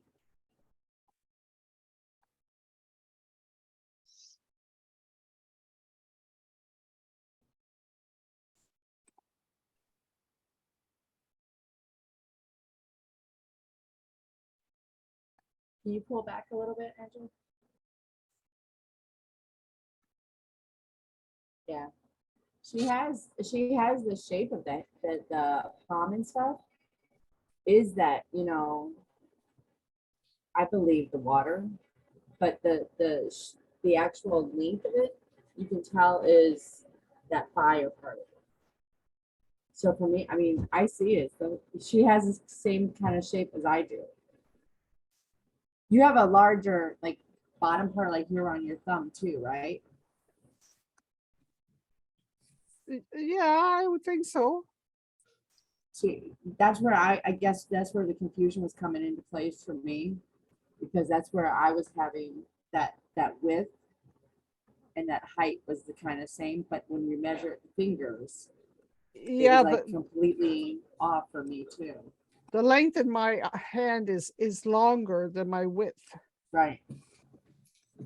And So- the palm length is longer than my fingers. So that's where it comes into the two aspects. Yeah. See, that's what I was having the same issue with too. So Yeah, I could see that. It's almost like my hand and your hand is almost similar, right? yeah, that's what I was thinking too. So I was gonna go, we're both fire and water. We just make a whole Yeah. bunch of steam. Both of us have got that. I could see that. Yeah. That works. That works. Okay. Yay. Woo!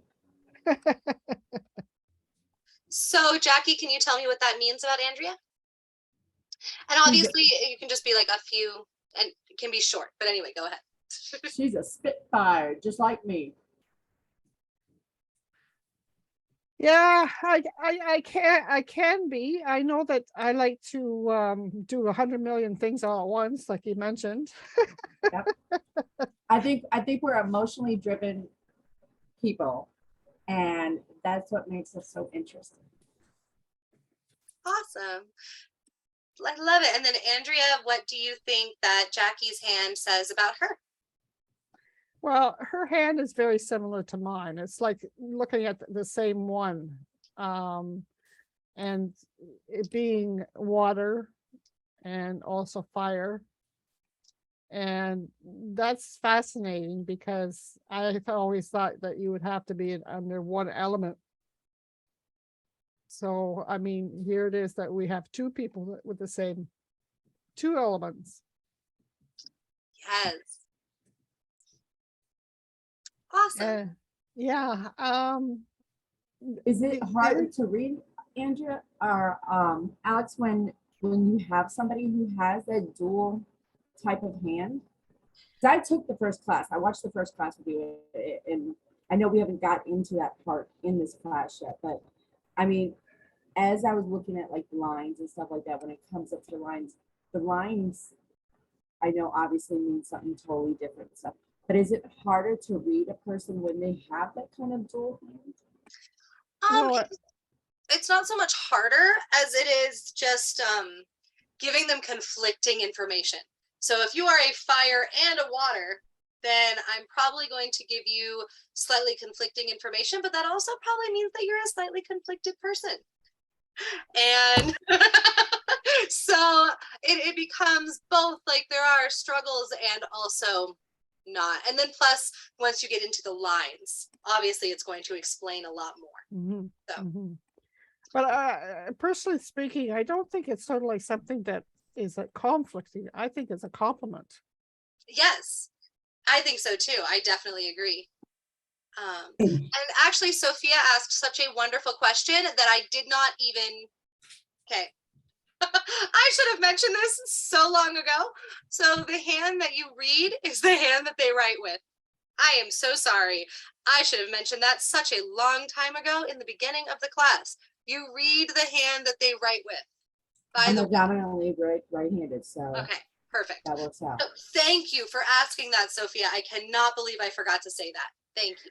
So I've got a question on that one, is that I had to become ambidextrous when I broke my wrist, my writing wrist. So, I mean, I'm stronger on my right hand, but I do an awful lot of things with my left hand. nice. That's awesome. So it would be the hand that feels stronger and more dominant, Okay. definitely. But that is really cool that you do it. It's said to in the lure kind of palm reading that the hand that you write with, your dominant hand, is this life, and the hand that you don't write with, that is your less dominant hand, is your past life. Not everybody reads that way, and not all readers read that way, but that is part of the lure from a lot of different palm readers in India. So So the you have left different hand shapes. is that your current, and the right hand is the past. The hand that's dominant for you is your current life, and then the hand that's less dominant is going to be your past life. Okay. Wouldn't So you the- say for her, Alex, that it would be the hand that she originally was dominant with? Yes. I think that probably would be more factual because that's her present, you know? Yeah. That So makes there could sense. actually be two different sets of lines. Yep. Exactly. Which And makes if you now look more at your sense. hands, they're not identical. The lines on your hands are not identical at all. They're actually, No, I don't No, have I half see the that. lines on my left hand that I do on my right hand. yep. They're very, very different. And so it's kind of fun to read both. There's a lot of different lure in there that we will talk about, but one of the main ones is, yeah, current life and past life. So our next readers, I'm actually going to go ahead. Sophia, you are up. Go ahead. And this will be my right hand. Okay, as we see, it's a one that can go looks pinkish, so the fire. Yes, and the other tale also about fire is they all kind of seem the same, kind of the tips of the fingers, it feels kind of the same length. Am I correct? Yeah, exactly. Yes, they are. They are all very similar sizes, Yeah. obviously, other than my pinky. Yeah. Yep. Yes. And what else?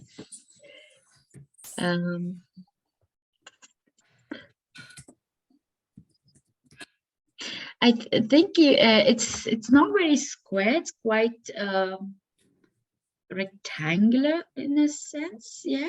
Okay. Yes. Good job. I am not looking at the descriptions. Yeah. Great. Yes. Cool. Yeah. So fiery. The fire sign is rise from the phoenix. So it's all about yeah, it's also rebirth. And what else that comes? Fire sign. You mentioned about chaos. So that's what I want to pick on, that you mentioned about yourself. But I think it's a lot of passion, I would say, passion in what you do. So yeah, that's all I have for now. I love it. Thank you so much. Thank you. Awesome. And let me, if you're okay with turning on the camera. Yeah, absolutely. Awesome. No, it didn't come on. Hello. Wait, there you go. Hi. Awesome. Yes, you definitely have. You have a very earth hand. I can see, especially after you kind of talked about your hand yourself too, because like I said, it's so hard on camera, but I can definitely see the earth within your hand, and how you can definitely tell too that your palm is a very similar length to your fingers. Yep. You can tell your palm, I think, is the most earth that I see in your hand, because you can definitely tell, like if you look at our two hands next to each other, you can tell that hers is wider, that down here is wider, whereas mine is narrower and looks more like a rectangle. You can definitely see that hers is wider, and you can definitely tell that it is very similar, especially to her thumb. If you look at my thumb and how it's fire because it's really short, whereas her thumb is much longer and much closer to the size of her palm, which is much closer to an earth sign. And then earth signs are going to be much happier when they are grounded and stable.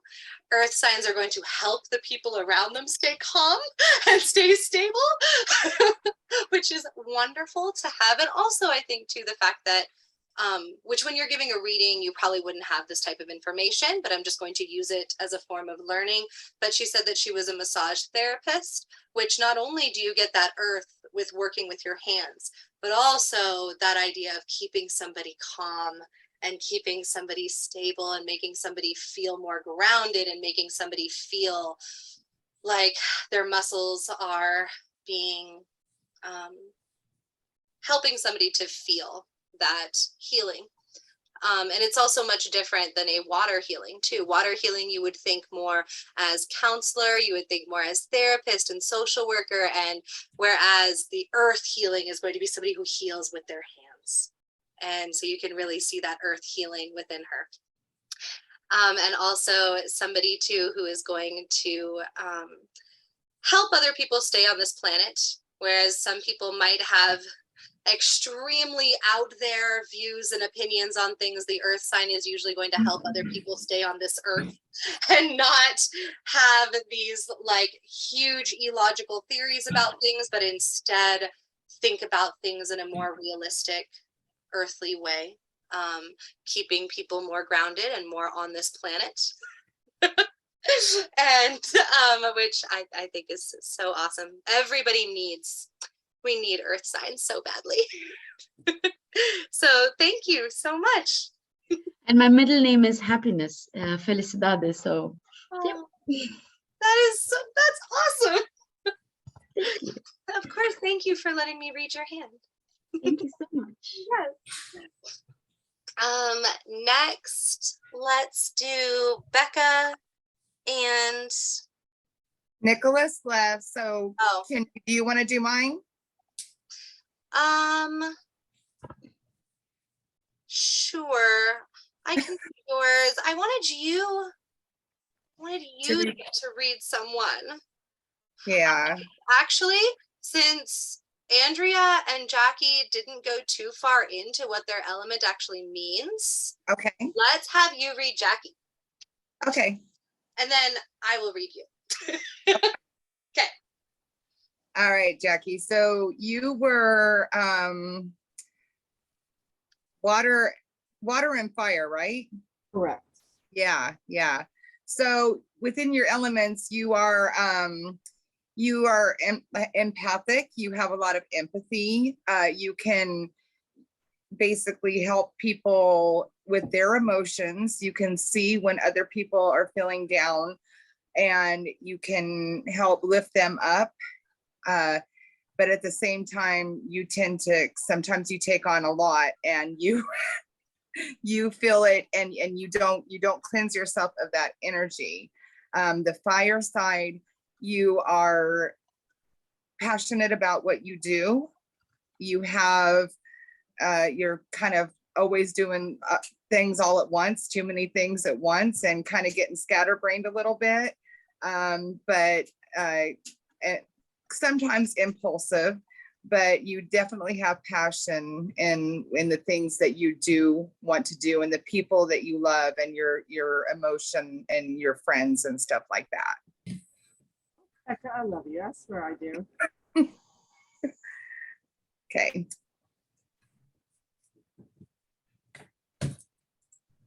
I am answering a chat message. Give me just one quick second. Okay.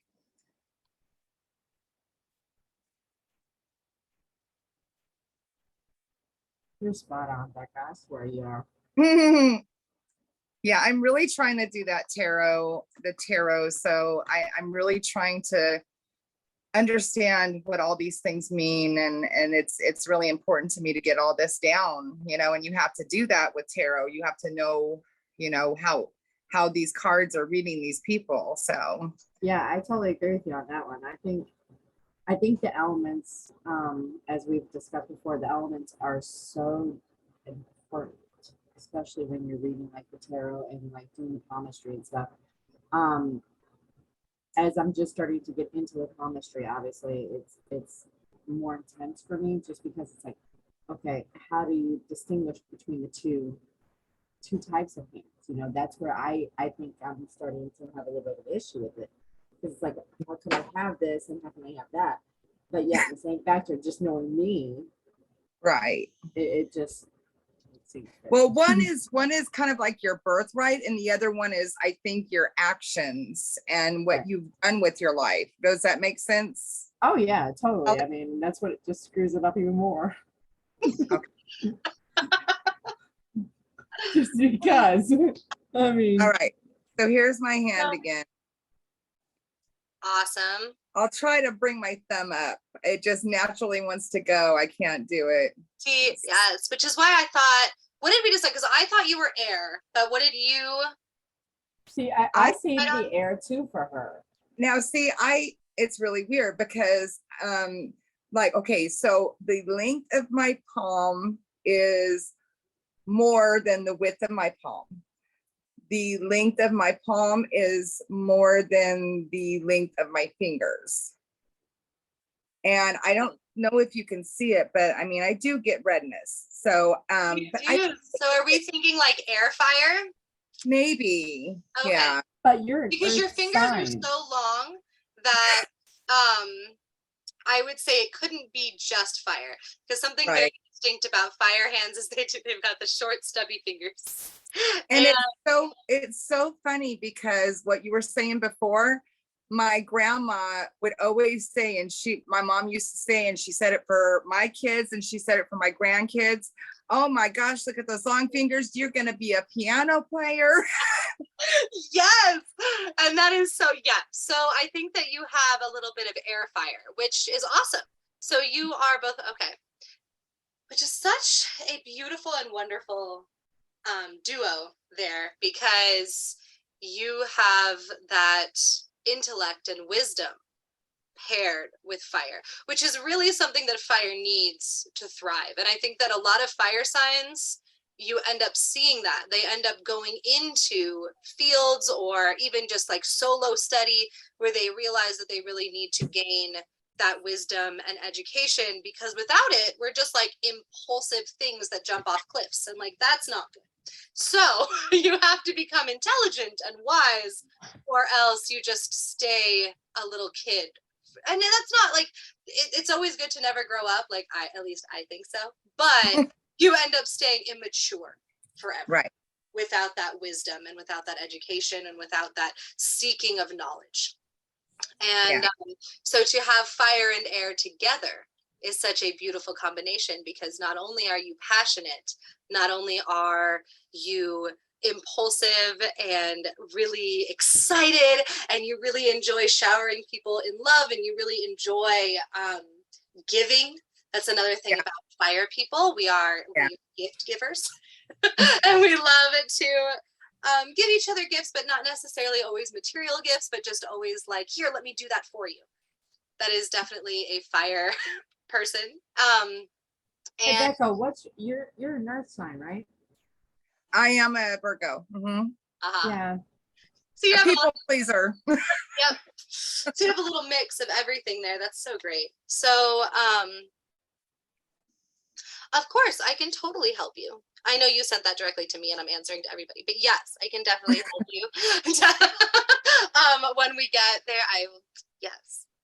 So you have the intellect and wisdom. So you have come out of that phase of your life, but I can assume when you were much younger, you were probably really impulsive and crazy, huh? Yeah. Um, and once you gain the intellect, and especially you are prone to intellect and prone to being wise and smart and even seeking out ways to make yourself more educated and make yourself more wise and intelligent and logical and analytical, and also keeping that passion and excitement for life. And so it's such a beautiful combination to have, because you have the passion and the excitement and always being active and always doing everything for others, but also the wisdom to know when to stop and when to give yourself a break and when to rest and when somebody probably doesn't deserve for you to give them the world. And all of those, you end up having a lot of that. So that's really awesome. That's wonderful. The person that asked me for help left. Oh no. Oh, okay. Well, that's all right. So next we have Heather and Michelle.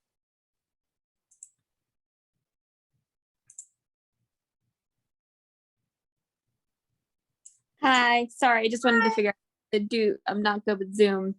So we didn't get to see each other's palms, but we were gonna try to text, but we didn't really get to do that yet. So Tatiana first. Awesome. That's totally fine. You guys can do it just live and then just show each other your hands and try and read each other live. Cool. Oh, All right. I'm sorry. Tatiana, you didn't. I'm so sorry. Who left? I don't. Anyway, I'm so happy you stayed, Tatiana. I was wrong. I'm glad you're here. So who was partnered together? Was it Tatiana and Heather? Yes. Yes. Perfect. Awesome. Go ahead. Right on. Okay, so I guess here's mine and my kitty cat. Hi, kitty. Oh, wow. Okay, what do you think? What do you think her palm is, Tatiana? Okay, you say it's water and fire, right? I thought air and fire, just Or from air looking, and fire. but I'm brand new to palmistry here. Oh, I am too. Good. This is kind of confusing. Let me see what I wrote down here.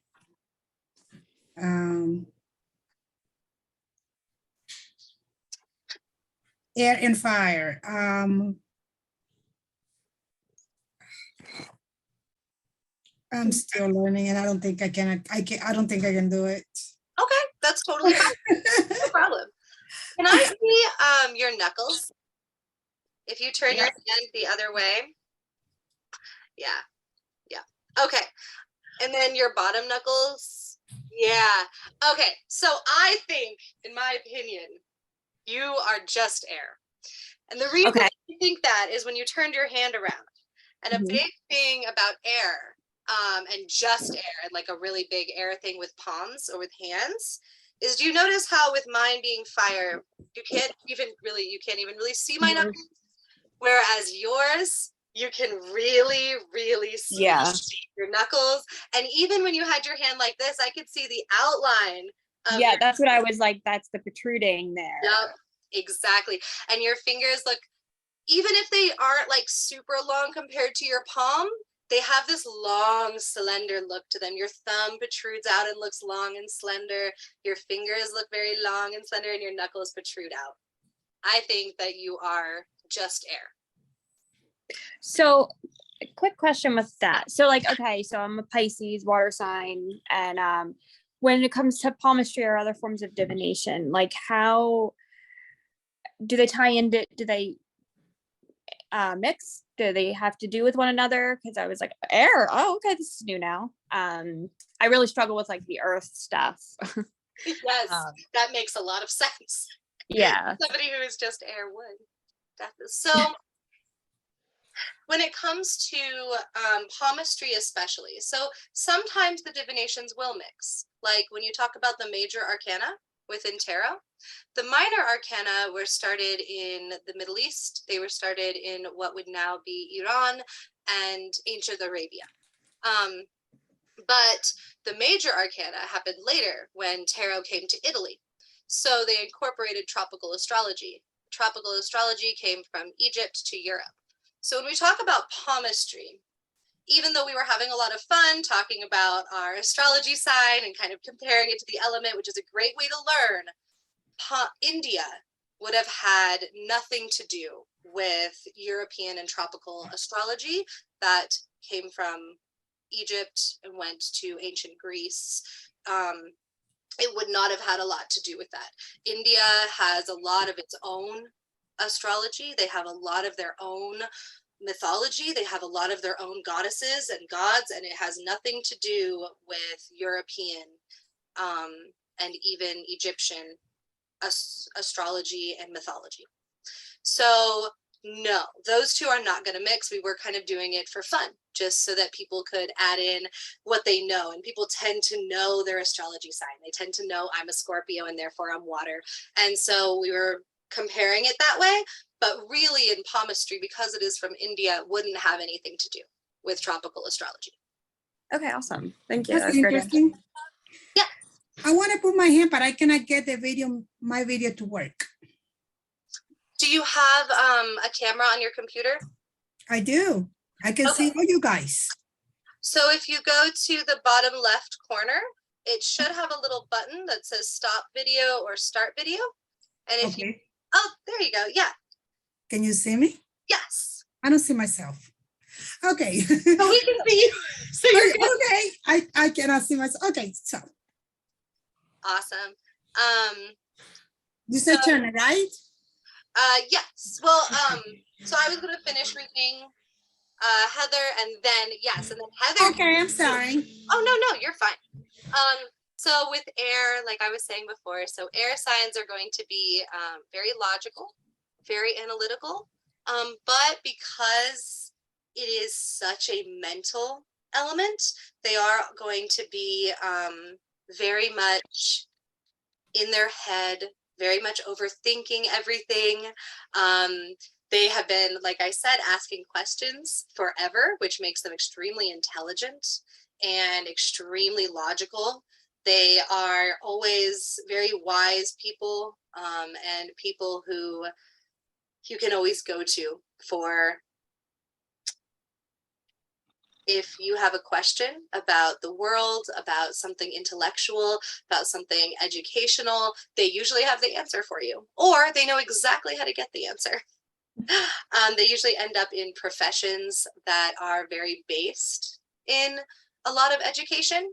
And if they don't, that's probably one of their dreams or goals, is to end up in a career path that has to do a little more with gaining education. That doesn't always have to be formal education, but just something that is going to require a lot of learning and a lot of time spent gaining information and knowledge.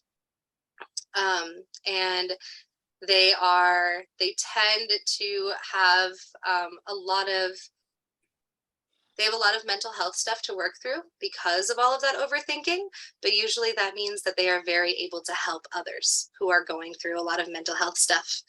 And they always understand whenever anybody talks about the mental health stuff they're going through, the air sign knows and the air sign understands.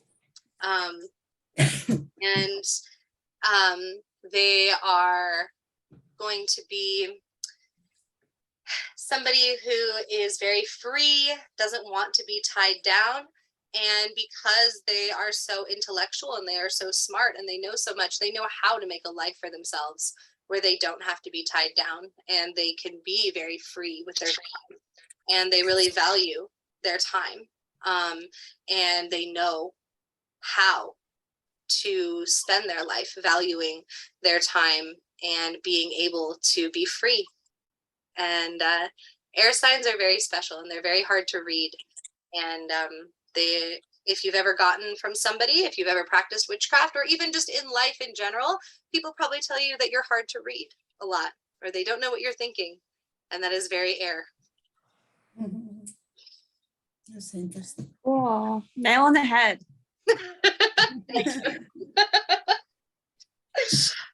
So yes, go ahead, Heather, if you want to try and read Tatieli, and it's totally cool. If you can't, I will help you, but go ahead and see what you can do. Okay, let's see. Okay. All right, can you back up away from, there you go, and then flip your hand the other way, and then just up a little bit. Perfect.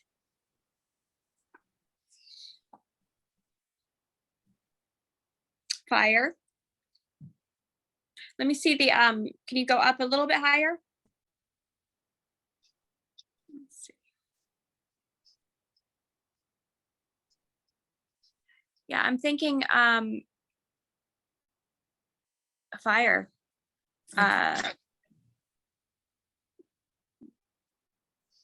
Looks like the width of your palm is the same length as your fingers. The fingers are shorter, which is fire, right? Or is that earth? Yeah, okay. I mean, so, okay. When I'm reading a palm like this and I'm just kind of like noticing things, but like if I'm already picking up energy intuitively, do I talk like with that? Or yes, definitely. Okay, like I feel a little bit of like you know, okay, so fire, feisty. I'm getting a don't mess with, like, not don't mess with me energy, but passion, you know, obviously passionate, fiery, protector, somebody does all of the things and sometimes may have a troubles not running the show. You like to control the situation, and sometimes it's hard to give up the control.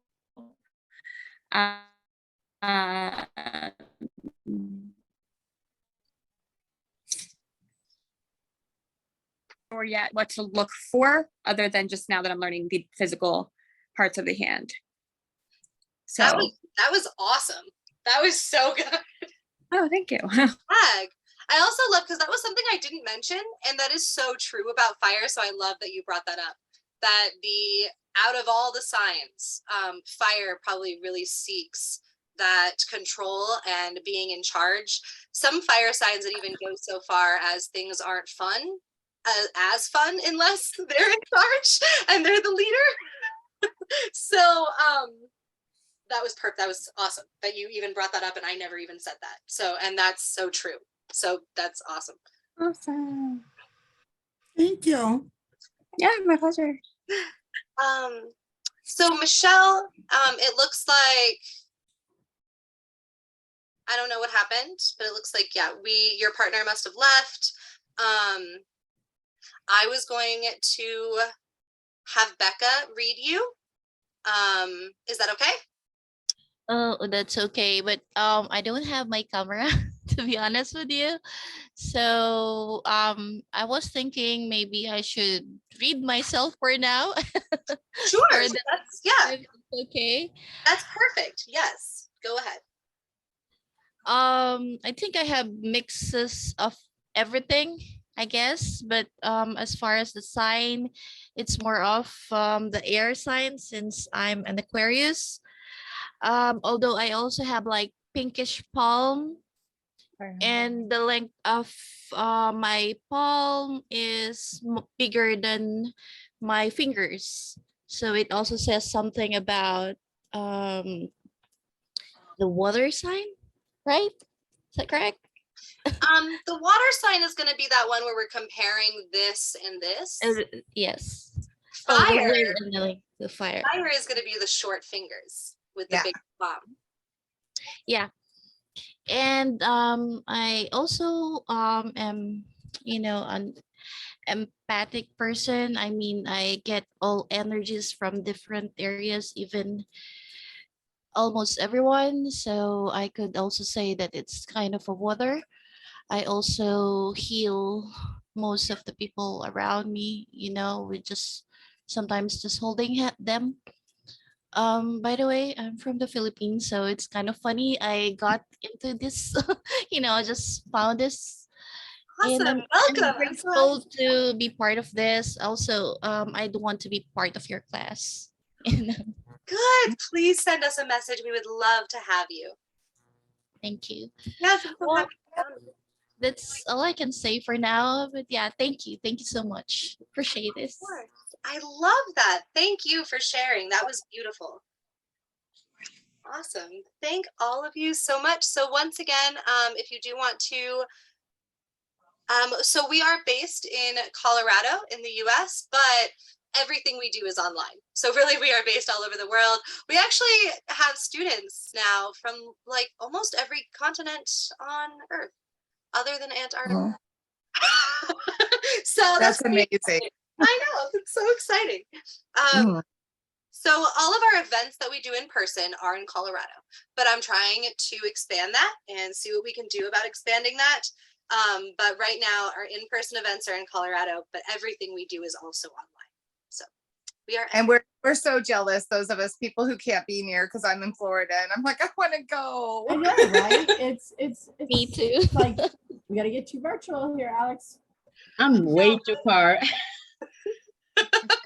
Yeah. In We have a lot of spirit, I will be there. Where in Colorado? I'm in Denver. Oh, okay. I'm in Colorado Springs. Oh, cool. Awesome.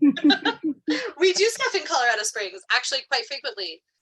I have to drive really far, which is annoying, but we do a lot of stuff in Colorado Springs. Oh, okay. We actually have Blessed Bacchanal coming up, which is in Victor, Colorado, which I hear is near Colorado Springs. I don't. Victorville? Victor, Colorado. I've never been to Victor, Colorado. I don't know where it is. I guess it's a I really never small hear town about it. I outside don't know what that is. Me neither. So, but I'm hoping that soon we'll be able to be in a lot more places. And we do have people all over Europe who are part of the Academy. So and we do have people who are in Asia who are part of the Academy, and Australia and North America. We have Canada and Mexico. We have, there are students from all over the world that go here. There are also professors from all over the world that teach here. So you mentioned at the beginning of that, I mean, the reason that I only was able to message Otis because I was working when the class started. I work until 8:30 p.m. So I only can